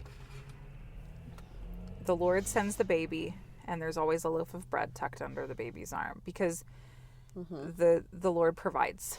Yeah. And He will provide. And then she followed up by saying, sometimes the parents have to walk in humility to receive that provision. And it may look a little bit different, but he always does provide. He and does. Again, if you maybe had a negative experience with a colicky baby or a something that didn't go, maybe you have a toddler who's like literally all over the place, and you're like, oh my Lord, what am I going to do? I cannot have another one of the. Well, you're not going to. You're not going to. It's going to be a completely different child. And so pray about it. Talk to the Lord. See what He has for you. What He has to say about it. What He has to say about it. And go to Him, because follow your heart. You know what I mean? I really don't like to hear, and it makes me upset for them. Like a mom that's like, I wanted to have more, and they list off a few reasons why they didn't. And obviously you can't walk in agreement with a spouse, but like, that I see the pain in that mom's heart. You know what I mean? And so the Lord gives us the desires of our heart. I believe not only does He give us the desires of our heart, but I believe He authors the desires of our heart a lot of times. And so you just take those desires to the Lord. You take those things to God, and you know that it's going to be okay. I think sometimes when you're a mom and you've got other kids, you kind of start to worry if you can do it all. If you'll have enough love for all of them. Right. If you are capable of taking care of all of the other children plus another one. And first of all, I want to just stop real quick and say, yes, we're going long today. We will probably continue to go long. Yeah. You can break this message up if you'd like into chunks, because this is probably going to be a lot. Our last message for a while. Oh, yes. So we're going to keep going along. So you are free to pause us and then join in later if you'd like. But yes, we're going long. So just FYI. Just FYI. That's what we're doing. Back to what I was saying. But like, there are ways. Yeah. And you can do it. And the grace, first of all, Yes. will be given to you. Yes. But secondly, sometimes it takes having another baby to show you how grown up children may be. Yes. And what they're actually capable And what they are actually capable of. Yeah. And it kind of shows you that they can handle certain things. They are capable of taking on more responsibility. They are capable of maybe taking, can you share please your laundry with the baskets, everybody's own? Yeah, yeah. This is a beautiful hack, I think, Yeah. for like distributing the laundry load off onto the children in a way that's manageable for even fairly young children. Yeah. Yeah. Okay. Yeah. So let's see. I got these little square laundry baskets from Target. They're like $2.50 a piece or something. Yeah. I mean, Dollar Tree has little laundry baskets. Right. And so then I took a masking tape and I labeled each one with each child's name. Right. And then when I do laundry, I have this one basket that is the kids' laundry basket. And so, once the laundry is washed, I have them put that main basket just like on the couch. And they lay out all their baskets and then they sort the laundry because they recognize their clothes. Yeah, they know what it is. And it kind of teaches them to recognize each other's clothes. Right. And I help. I mean, I'm right there. Yeah, you're monitoring. You're not just... I'm like, go do this. Cause you're not just in another room. Oh, yeah. We're not to that point yet. Right. Someday. And then once they have their laundry in their basket, then there's going to be a couple ways I end up doing this. They can fold their laundry and put it away. I think what I may eventually just end up doing is having them take their little baskets and put them in the room, just in front of their dresser. So they know where their clothes are. It's clean. They can access it. And I'm just going to have to do this because I'm going to have twins. She's going to have twins. I have twins. And her oldest is not that old. No. Also, we have to preface by saying yes, it's not like her oldest is 15. No, they're all quite young. Very young. Yeah. Yeah. But hey, God's time, He's awesome. He knows what He's doing. But it's finding little ways that they can help. You know, they can help unload a dishwasher. They can help load a dishwasher. Yes. They can help set a table. They can help. It's like little things. 6 years old and older can be bathing themselves, boy and girl. They can be not in a bath, obviously. They can shower themselves. Yeah. And there may be, especially with the girls, where you may have to step in and like help with the make sure the hair shampoo. Yeah, make sure the stuff's washed out of the hair. And if you have to step in and just monitor for a little bit, then you do. But it's a fairly simple process to get them bathing themselves. That way you're not having to do that. Right. And with the laundry thing, I'm going to probably do it for my husband and I too. Yeah. Where we each have our own baskets. Yeah. In the room and just take the shirts out, fold them in half. Takes like 5 minutes. Don't deal with wrinkles. Right. Get another little basket, have that be the underwear and socks. Right. And then there you go. It's about doing what you need to do to get by. And and then creating a way of doing it that doesn't feel like you're always in survival mode, which is what you were really talking about, which is super important. Right. Because it can be a little distressing, at least for me, like watching myself not be able to do what I was doing. Right. It's all for a good reason. And it's different. And it's just different. It's not bad. It's just different. So we adapt. No, and it won't always be like this. Well, right. And the whole family can adapt. Yeah. So the children can adapt. There can be chore charts you can make, and there's 1,000,000,001 examples of that. Yeah. And there's literally the layouts you can even purchase or print off. You know what I mean? That will like give you chore chart examples, that kind of thing, just to have some help from the children. They're capable. Oh, they're very capable. The pastor that used to do children's ministry at the church I grew up at said, 100 years ago, 6-year-olds were driving tractors. Yep.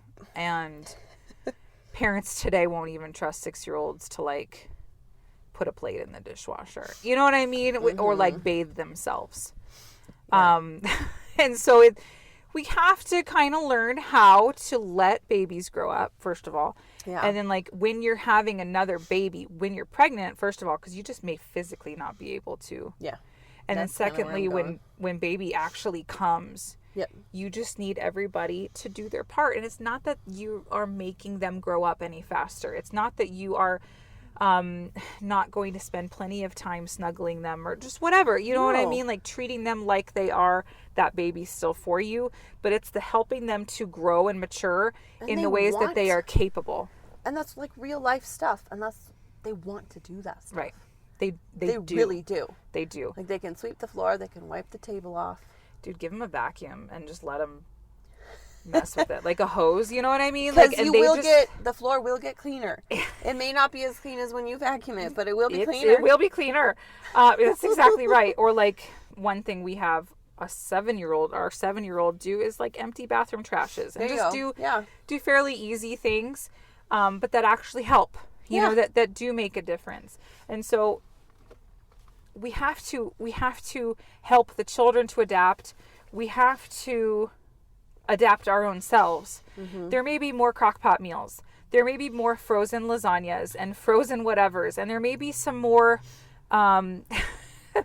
PB&Js, or like, hey, maybe you just buy the pre-made frozen PB&Js because you can't anymore. You know what I mean? Yeah. Like, or there just may be little changes that you make here and there to make life easier on yourself. Yeah. And I think that is not only 100% necessary, Yeah. but it is life-giving and it is beneficial. Mm-hmm. Because if it creates peace, if it gives you time, you know, when you're talking about pregnancy or a new baby, you're most likely tired. You know what I mean? There's some kind of sleep, you know, and not necessarily sleep deprivation, but like there is some kind of weariness that you are coming against. And Your body's working the hardest it's ever worked. right. And then after baby is born, I mean, it you're continues. dealing with, right. Like it just Right. continues. And it is not always like this. It's No. just this time. Right. This season. Right. Feels forever. It's actually kind of shorter than we It's a lot shorter than you think realize. it is. Yeah. But it's just figuring out what works. Right. And like, okay, just look at it as an adventure. Here we go. Right. Well, It's going to be good. so what works for right now? Yeah. You know what I mean? That's very much the mindset that needs to happen. And again, I feel like the tendency can be for the brain to go into like a survival mode. Yeah. And in a nasty, negative, like survival mode, panic. If we just shift our mindset just a little bit to like, what do I have to do for now? Mm-hmm. And I think that is the huge key, is just the mindset shift. Yeah.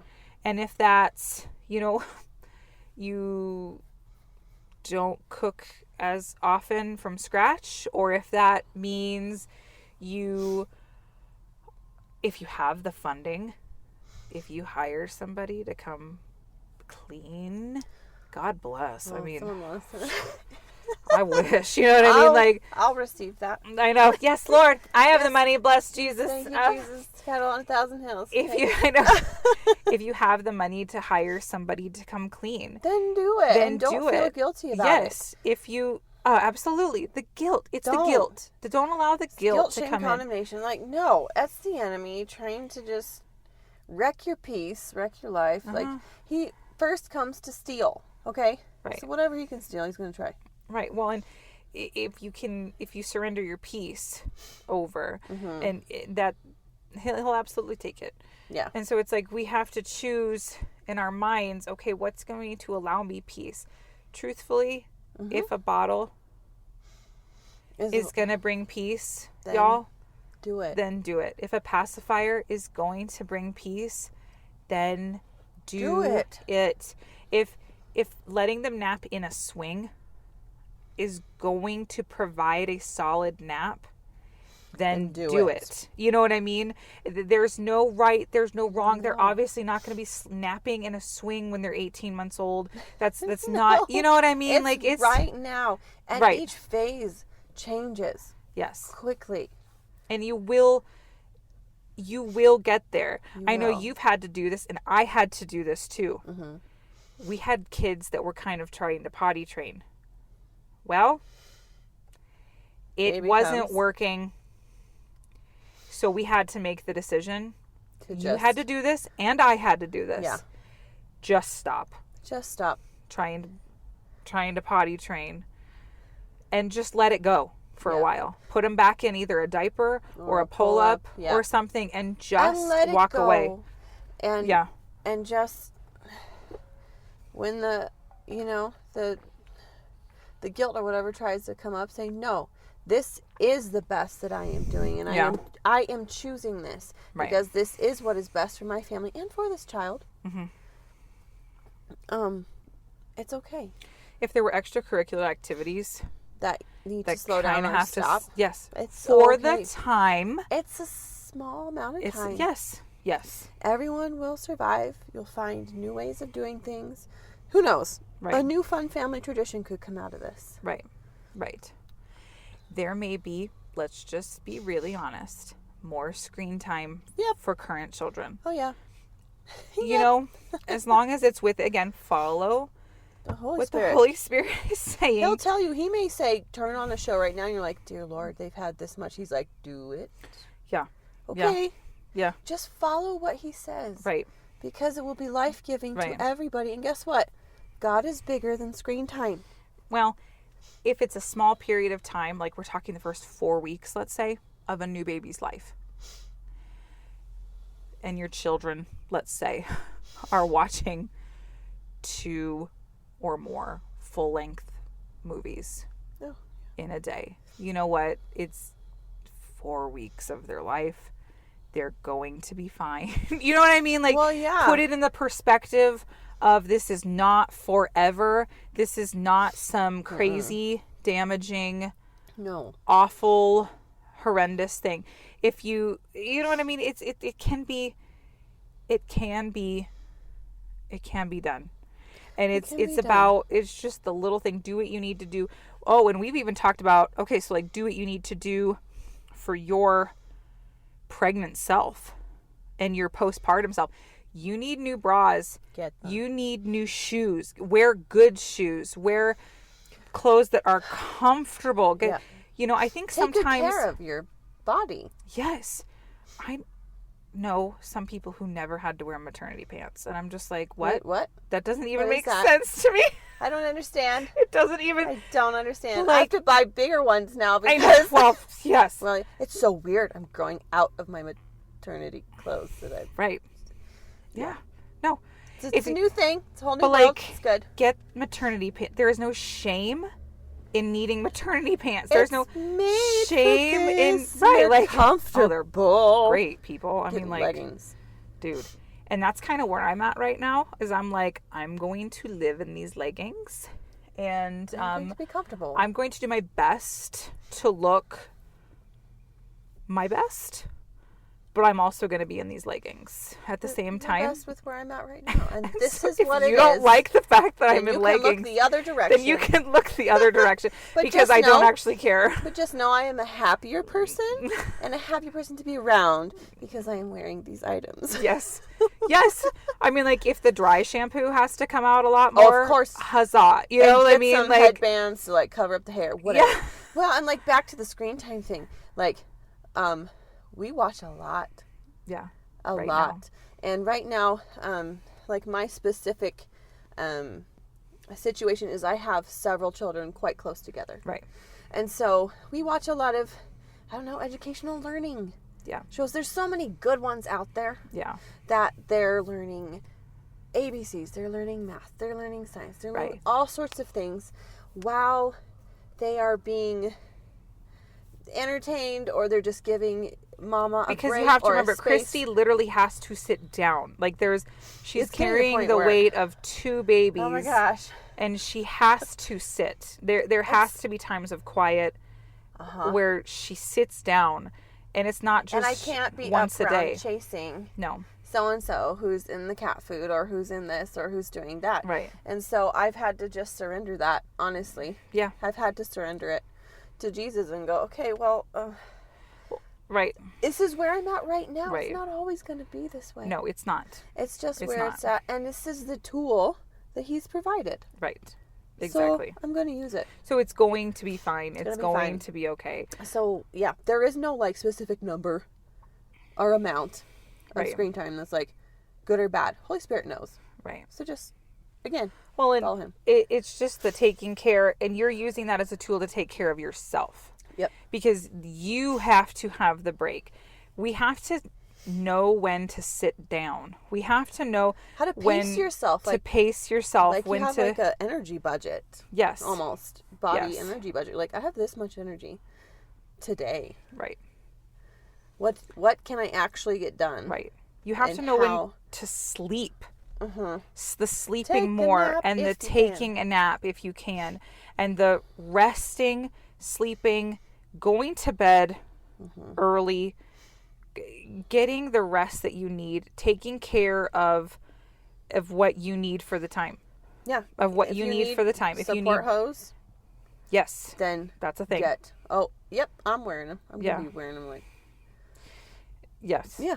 Yeah. If you need there's just Like all a kinds maternity of belt. Oh man. Oh, we guys. highly recommend. dude, the maternity belts to hold up. belt. Yes. Get it. It will save It is your so back wonderful. and like round ligament. You can also use the kinetic tape Yes. to Yes, do I've that heard of same. that. And I've tried that too. I haven't. I don't think I'm going to. 'Cause I don't have. think it's really It's not going to help you. No. I'm like, can somebody give me a cart? I'm just gonna put my belly on it and like walk around. And No. can, like, Well, and here's the thing too. If you have the time and if you have the resources, Yeah. swimming yeah. for pregnancy is a really great way We'll just hang out in a pool. to just take care of yourself, or do like an easy aqua aerobics class with like old ladies if you have to. You know what I mean? Like, who cares? Or just take yourself to the pool and Yes, walk and around just or walk just- up around and down. I know yeah. that has been such a blessing. My mom did that. I've had several friends, my sister-in-law, several people I know who did that. I have not always had the resources personally to be able to do that. But I've been in the pool a few times this summer, It's and it is a glorious. blessing. And then you get out and it's like, oh And then my the god. weight again. So that is so heavy. incredibly therapeutic. It is. If you need to And take for during labor, actually. Yes. P.S. Well, yeah, Side in a note. tub. Well, like, here's the thing, like, water, any amount of time in water, you can look this up. Like, it will, like, the relaxing effects, like, last, like, 24 hours. That's It's amazing. So it's awesome. No, that's really amazing. Whether it's a shower or a tub or whatever. Right, if you need to take baths, again, you really have Yes. to be monitoring the temperature you do. Don't But- do lava hot water. Right. Okay, on your belly. Don't do that. Right. But like, if you need to take a bath, if you need to, Don't go in the hot tub. no, don't do hot tubs. If you need to get your nails done, and you kind of have to monitor the foot rubs with that, honestly. But Oh, yeah, make sure that, because there are certain pressure points. yeah, that you really shouldn't have, just deny the foot rub.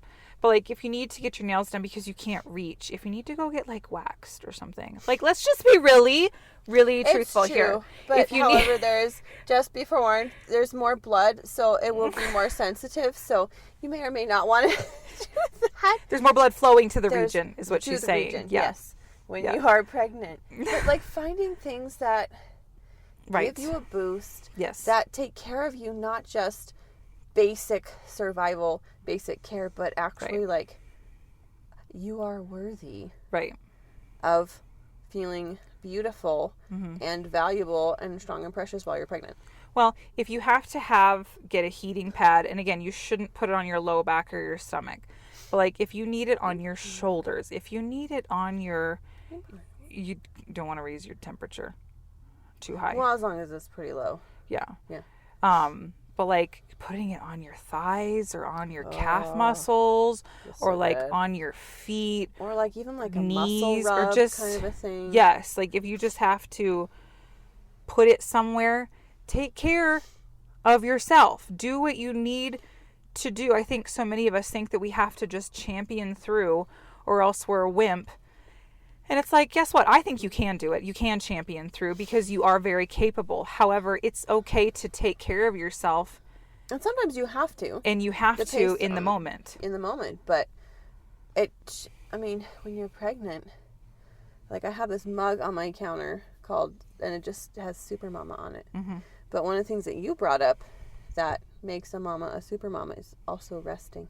Knowing when to stop. Yeah. And no, I'm going to sit right now. Sometimes that is the most here's successful thing you can be doing is sitting and resting. Already growing another human being on the inside of you.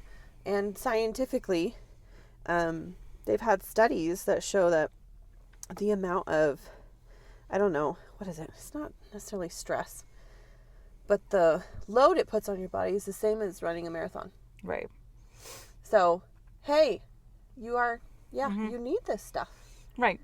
And so don't be afraid to do it. Don't be ashamed to do it. When the baby comes, don't be afraid to get what you need to get. Yeah. Don't be afraid to do what you need to do. Don't be afraid to ask for help. Yeah. Don't be afraid to go to the breast. I know a lot of places have breastfeeding clinics or support or you can go in. Like it's free. You know what I mean? Free, I'm pretty sure. If you need, they're free. If you need to buy formula. If you need, if you need to ask somebody, maybe your mom or whatever, to come sit so that you can take a nap or something, that's okay. And now I will say, you can do it. I think sometimes the baby comes and people just fall into a puddle. You can do this. You really, really can. Yes, you can. But if there's one night where you gotta have hubby get up and just, you know what? Some of the necessary words items, regardless if you think you're breastfeeding or not. Yeah. A pump and bottles. Because they'll be so useful. They are so useful if you just need him to get up. Try, get your pumping done. Yeah. Maybe introduce baby to bottle a little bit, especially if it's something that has your smell on it. Yeah. Like a shirt of yours. If he goes in there with a baby bottle and a shirt of yours and kind of holds that close to baby's face. Oh, that's cool, yeah. They can smell mama. Then they'll be like, okay, and then they'll calm down a lot more. Yeah. But I've had to use the breast pump just because sometimes, as you're going through growth spurts, baby will be nursing and the baby won't nurse in the middle of the night. And you're just like, so full. So gotta get this out of there. Gotta get this out. Yeah. And so it's not even nursing baby. Sometimes you just gotta get pump for relief. Right. And so it's do what, if you have to have somebody help, then help. If you need to have you know what I mean? There's amazing products out there that have been made to help you. And I think there are a lot of really stupid ones that are completely unnecessary. But there's a lot of very helpful things. I've heard of a postpartum doula. Really? Yeah. Which is a doula you can hire. Weird. To help you in your house. That's interesting. And everything else, and meals and laundry for however long you want them. Wow. Yeah. Interesting. Yeah. But I will also say you can do it. You are capable. Yes. You Yes. can. You can do it. Yeah. You are perfectly capable of doing it. Uh-huh. And I think that's one thing, again, we have to change the narrative. You are 100% capable of doing this. Yeah. But I think we will get to a spot where we are starting to end here, I promise. I think one of the last things I kind of wanted to cover was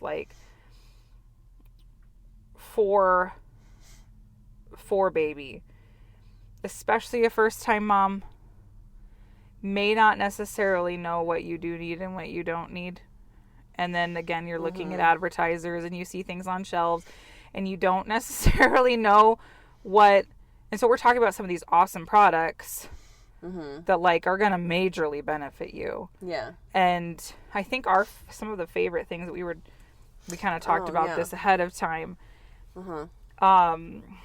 White noise. Yes. There's studies shown for sleeping. Anyone. Yeah. Baby, adult, anybody.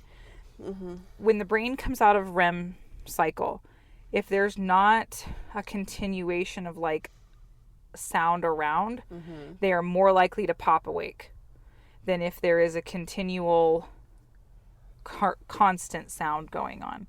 The body is more likely to stay in the REM cycle and to go back to sleep without actually waking up. So they have sound machines. I love the ones with the projectors on them. Yeah. Because you can put that in their room and then it helps them learn how to fall asleep on their own. Obviously, you don't do that with a newborn. Come on, I'm not talking about that. But like, as they watch the picture on the ceiling of the cow dancing around the moon or whatever, you know what I mean? Or just a fan. Oh yeah. Or an That's app. what I've used. Yeah. Yeah. There's free apps out there. Oh yeah, we have little side table size fans. Yeah. Oh, Or like little. just little teeny things, and it just helps. Just raises the white the noise. noise level just a little bit. And also, if you have other kiddos, Oh, it helps. it helps block some of that out. Block some of that out. Seriously, or just the noise of whatever. The noise of whatever is around. Swaddle blankets. Yes. There are all different kinds of swaddlers. There are ones you can zip them up inside. There are ones you can Velcro them in. There's the muslin swaddle blankets that you wrap around them and all that. There's yes. a way to do that. There's some that have it printed on the tag of like how to do that. Oh yeah, most of them. Yeah. Most of them do. And I find the muslin yes are truly the best. They're amazing. I really like those. The regular receiving blankets have their place and their purpose, but I feel like those, the fun ones. No, they're the muslin ones are really the best when it comes to swaddling. Babies like to be swaddled typically.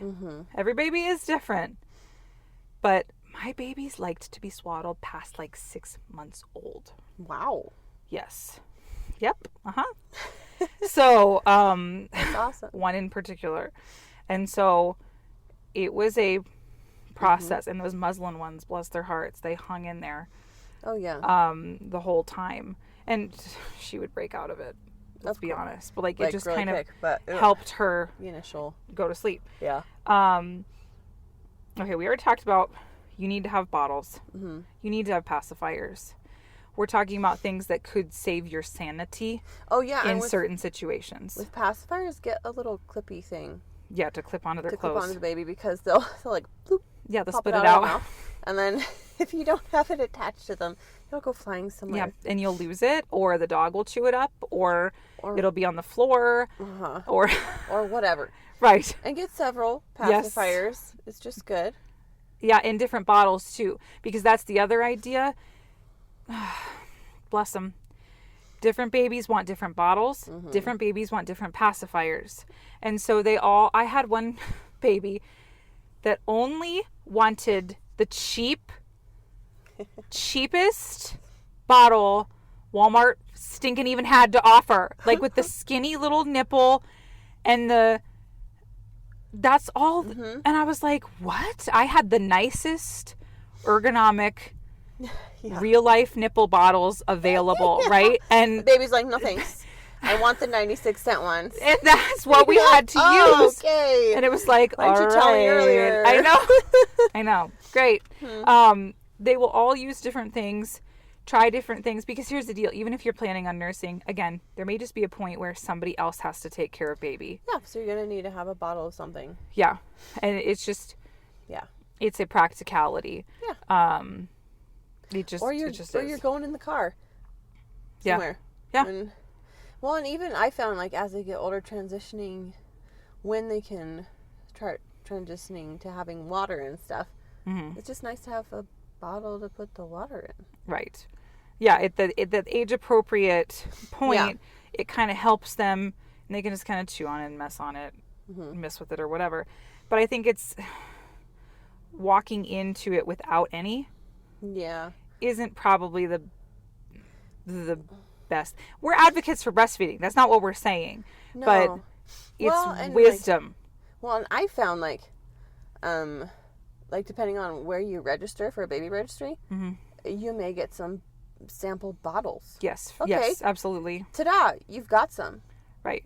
And if you get a breast pump, they usually come with some bottles, depending on what level or whatever of breast pump you get. Great. Ta-da! Yes, they do. And I will also say this.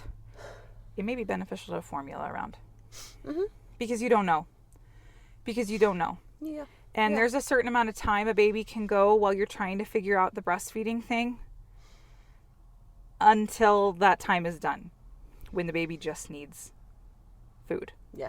And that becomes important. And here's the other thing. We have to stop the harassment of formula feeding mothers. Yes. That has to stop. Yes, it does. Because that is, it's a harassment, and it's the vile, nasty comments that people can make about that. If you see a formula feeding mother, say nothing. Yeah. Because it's none of your business. Yep. You don't know what. I know someone who went through cancer treatments. So there was formula being fed. And if somebody didn't know that and made an ignorant comment to that person, you know what I mean? It'd be so hurtful. Or just what if somebody went through mastitis multiple times and breast infections and thrush and you know what I mean? And just hit the point, you have no idea. You have no idea. Yeah. And or what if somebody just made the choice? Guess what? It doesn't it's going to be matter. fine. They have every right. Fed is best. Fed is best. Fed is best. And so the criticism on just don't. Right. No. Just don't. No. Just either one. Yeah. Don't. Yeah. It's the criticism of like, well, why are you this? Well, why aren't you this? Well, why are you this? Well, why? It's just stop. It's not beneficial. Okay, so I'm going to use the phrase boppy. Oh, yeah. But it's like nursing pillows. Even if you're not nursing, they're just stinking handy. They're so handy. And they support your arms. Oh, yeah. Or if you have somebody else that's over and you want that person's arms to be supported or whatever, it kind of, well, those are the best things in the world. I've even sat on one. Yeah. Because like my tailbone gets unhappy sitting in bed for a long time. Right. So if you sit on a nursing pill, it's kind of like sitting on a donut. I've also heard if you do have to have stitches during delivery, that sitting on one helps, so it's not just total pressure on your perineum. Yeah. Right. Can actually help a lot. Yeah. A swing or a bouncer, depending on your situation. Yeah. You have to have a place to set the baby when you're not carrying them or holding them. Contrary to some, it is okay to set baby down. And it a lot of times you have to take some time where you set baby down. You do. Swings. I mean, they have the coolest swings now that do the neatest stuff, and the swings with and the noises and the gadgets and everything. It's amazing. Yeah, it's amazing. So swings, bouncers, baby carriers. We love, dude. There's wraps. There's the ergo carriers. There's the and slings and structured. And you're like the queen. You are the baby carrier queen. So like, find one that works for you. Go to the Once Upon a Child's of the world get the used ones. Well, yeah, and they should all be in pretty good condition. Yeah, they won't buy stuff that's not. Yeah, and it's good to, if you're going to do a structured one, find one that's really good on baby's hips. Yeah, because not all of them are really. Yeah. Do your research a little bit. Yeah, you'll know. You'll know. But anyway, I have like so many kinds. They're just so convenient. They're so nice. Well, and sometimes, baby... Well, here's the thing, baby is used to being one with you. And then baby comes out and baby's like, I'm still one with mom. Wait, where did mom go? Right. And so sometimes when baby's freaking out, all baby wants is just to be on you.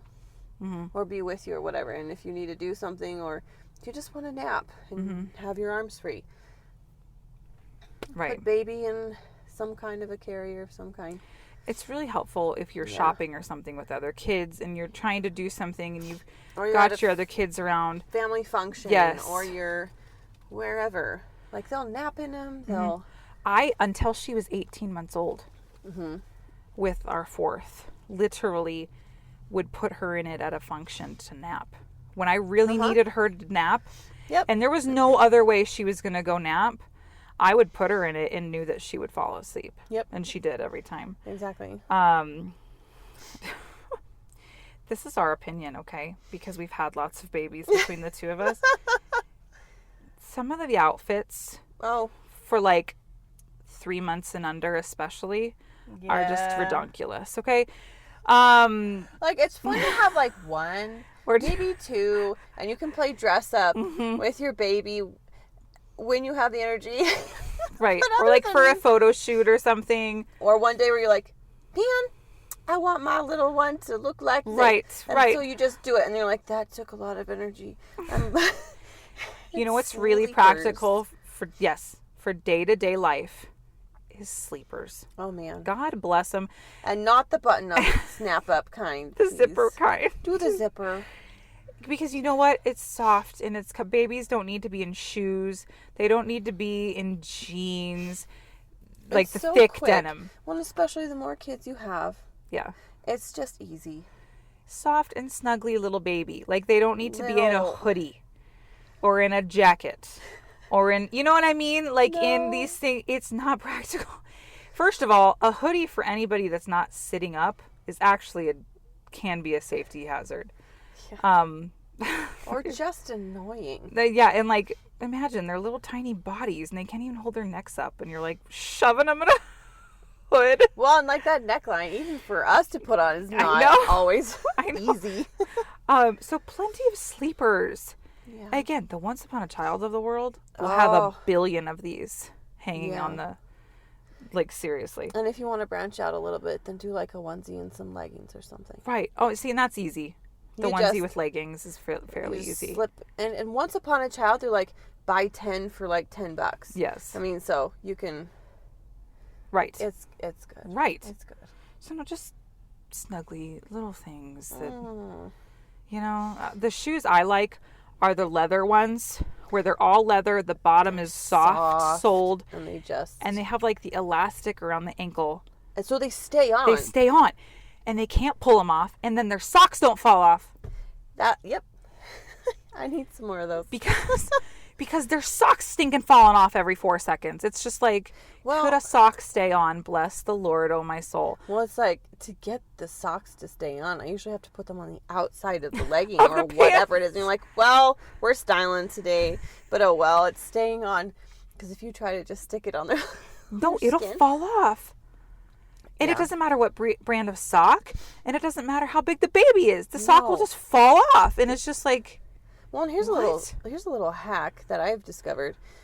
So if you if you have bigger babies, the little mitts that you can buy for their hands, don't really stay on. Okay. Put baby socks. On their hands. Mm-hmm. And actually, I found like if you put the heel on the back of the hand, it just allows it to naturally like bend and like move around. Oh, that's and then they're funny. Like, and then they stay on because the sock goes up to like their elbow. Right. That's a good idea. Yeah. So that's a good idea because their little nails can seriously. Well, and then they wake themselves up because you're like, someone just hurt me. I know it was their own hand. Like, oh, honey, it was your. It was your own finger. Just clawed your face. I know. Stop. I know. And then I feel like one of the best products a parent could ever have, and I don't care how old your child is cube units. God bless them. God bless them. And in a pinch, you can get like a free empty bookshelf and get like little bins and whatever is similar. For real. Because the cubes, you can use that as your dresser. They will fit so much in there, or toys, or books, or your baby gear, and your receiving blankets, and your bibs, and your shoes. It's literally the most versatile product on the face of the planet, especially for parents. Yeah. So, no. No. You can do it. I think that's kind of like the overwhelming message that we're trying to get across is like, be led by the Holy Spirit. Yeah. Follow peace. Yeah. Walk with your husband and doing what, you know what I mean, is going to bring peace to your household. What did we talk about? Sex? Did we talk about sex? No, we didn't. We didn't talk about sex. We wanted to talk about sex. Really quick. Sex and pregnancy. Sex and pregnancy. This is something we kind of discussed all this earlier, so we wanted to make sure we hit the points that we wanted to talk about. Husbands.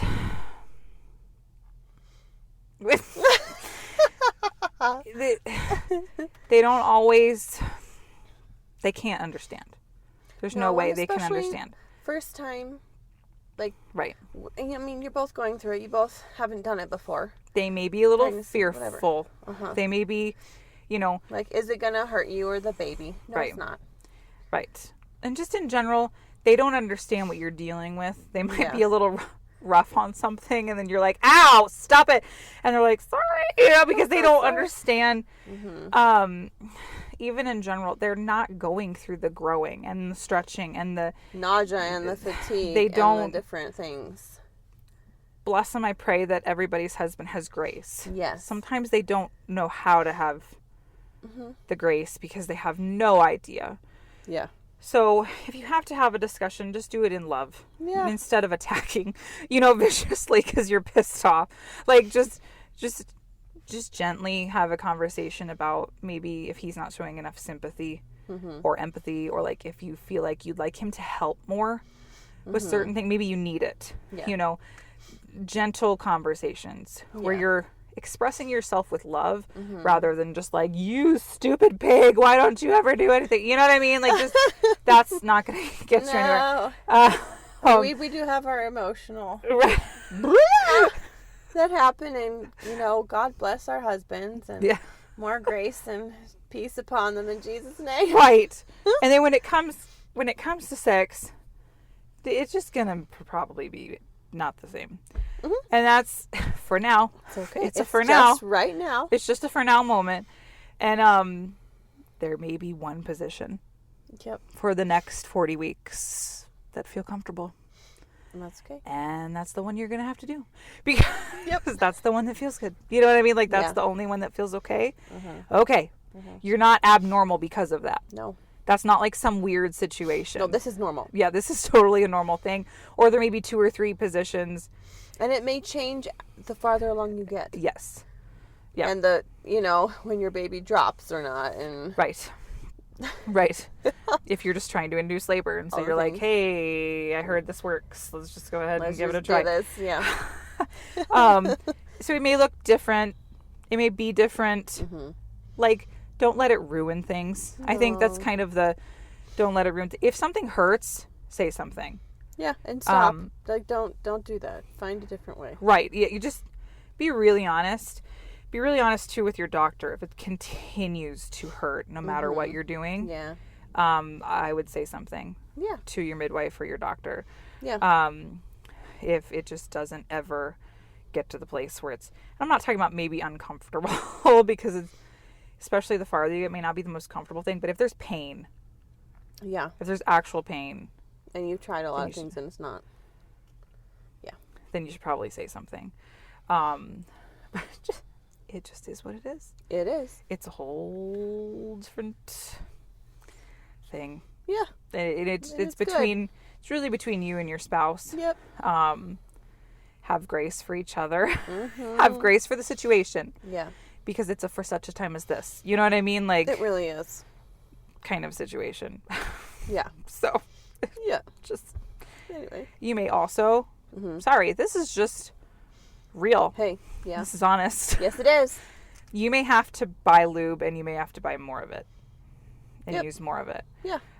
Just because of hormonal differences and stuff like that are going on. You can also use oil. Yeah, you can do different things. Look it up. There's different things you can do. Yeah, look up. Yeah. What is available. But you may have to make certain changes like that. Yeah. Try some new things. Right? It's a whole new world. I know it's a whole adventure. It's a journey, my love. And I know. It's kind of up and down and all over, but it's good. But that's motherhood in a nutshell. Yeah. So it starts during pregnancy, and it continues. And it's good. And God is with you. Having to do something different. Having to let go of things. Having to adjust. Having to... Yeah. Ebb and flow. Having to just figure things out and be led by the Holy Spirit. Yeah. So that's pregnancy. And then that's motherhood. Yes, it is. And that's... Wow, you just sum it up just like that. There we go. There you go. Nothing more to say. We just summed it up. So that is that. we hope that blessed you. Sorry, my tailbone. Yes, and I apologize that we went long, but the reason we did is because we are both due, again, not like tomorrow, but in the, when you are hearing this in our third trimesters. Yeah. And we're going to be taking some time. Yep. We can't be doing podcasts and stuff like that. We don't know how long. No, we honestly don't. We have no idea. It could be 6 months, could be a year, could be... Right. We don't know. We have no Holy idea. Spirit knows, and it'll be good. Right. So we'll be back. We will. We've got a whole library Yeah. to listen to. Yeah. Continue to share Yes. with people. Yes. Because we believe what's here will bless people. Yeah. But we won't be creating a new one Not for a while. for a while. Yeah, it's a bit of a hiatus. Yeah, so that's why we decided to just kind of close on a very long note. I feel like you could talk about pregnancy for the next 5 hours, actually, but It's true. But we need to sleep. we have to go to bed. So, Yeah. so that's that. Yeah. So thank you for being patient and Yes, waiting. and we hope that you find something in here that's helpful and encouraging. Most of all, Yes. encouraging. You can you. do it. That's You the can do bottom it. line. Yep. You're created for this. You can do it. Yep. And God is with you. He is for you. He's not going to leave you. No. He's going through this whole thing with you, and it's going to be good. Well, and he's equipped you. Yep. And then given you the grace also Yes. to be able to do this. Yes. And so you just build yourself up Yeah. in that. Yeah. Focus. Give yourself the good environments, the good coming in. Yeah. Everything coming in you, your eyes, your ears, should be positive. Yes. Really try to stay away from Yeah. negative stuff Yeah. as much as you can. Yeah. So, yes. I just felt led to say this, so I'm going to say this. If for some reason somebody's listening to this who found out they are pregnant and doesn't know what to do, Yeah. doesn't know if you can keep this baby, doesn't know if you can raise this baby, kind of afraid, Yeah. I want you to know that no baby is a surprise to God. Yeah. And in fact, an unplanned baby born to, or conceived rather, by an unwed mother changed the world. Yep. So, and that's how God chose to send his own son. Yep. Was to an unwed woman Yep. who Yeah. did not plan for that pregnancy. Yeah. And isn't that amazing? Yeah. That's how the Lord sent, that's how God chose to send Jesus. To an unwed girl. She was not married. No, and she was very young. And they got married before he was born. Sometime during her pregnancy, but she was not married. And the Lord holds you in a place of love, not a place of shame and condemnation, Yeah. not a place of guilt, No. not a place of damnation. Yeah. You go to him. Yeah. There's a plan and a purpose for that child. Yep. If you don't believe you can raise the baby, millions Yes. of wonderful people are waiting Yeah. that would never replace you, No. but that would raise that child. If you're scared and you're alone, there are pregnancy resource centers Yep. all over the nation. Yep. There's an amazing organization called Let Them Live. You can contact them. At this podcast, we unashamedly stand for life. Yes. And so we're not going to say anything other than that. Yeah. So have hope Yeah. and know that it's going to be okay. It is going to be okay. And you can You can do this. Yes, you can. There are support groups. There are ministries. There are people out there who will love you, support you, and help you through whether you choose to raise your baby or whether you choose to give your baby up for adoption. Yeah. You're strong. Yes. No matter what. Yes. And you can do it. Yes. So, just had to say that because I felt like I was supposed to. Yeah. So know that you're loved. Yes. So. Well, that's really good. So we better go. Yes. But we pray you're blessed, and we pray blessings on you this holiday season. And yes, thank you for inviting us into your space. Yes. So we will talk to you. Yeah, you can find us. Yeah. While we're taking our hiatus. If we may not be posting. No.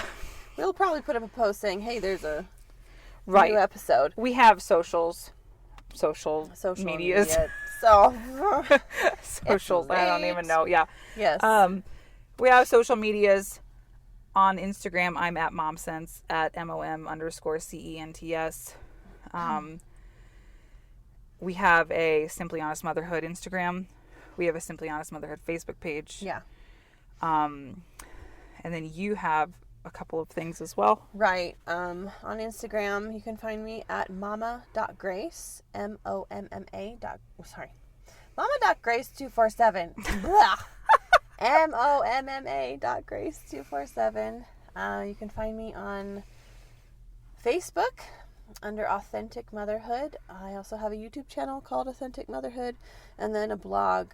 The link to that is on my Instagram bio, and the blog is called The Motherhood Revolution. So, yes. We probably won't be posting on those. I'll just be super honest. We're probably not going to be posting on those things for a bit. Yeah. Because we have a lot of other things. Yeah. We'll be a little busy. We have a lot of other things going on. But there's actually currently packed with good information. Yes. So you can go back through and read and listen and whatever. And we will be back. Yes. We promise. Yes. But in the meantime, may the Lord bless you and keep you. May he make his face shine upon you and be gracious to you. May he lift up the light of his countenance upon you and give you his peace. Yes. So peace, peace, peace, and grace to you. Dear ones, you can do this. You are made for it. It's going to be okay, and it's going to be awesome. Yes. We love you, and we will talk to you soon. Yes.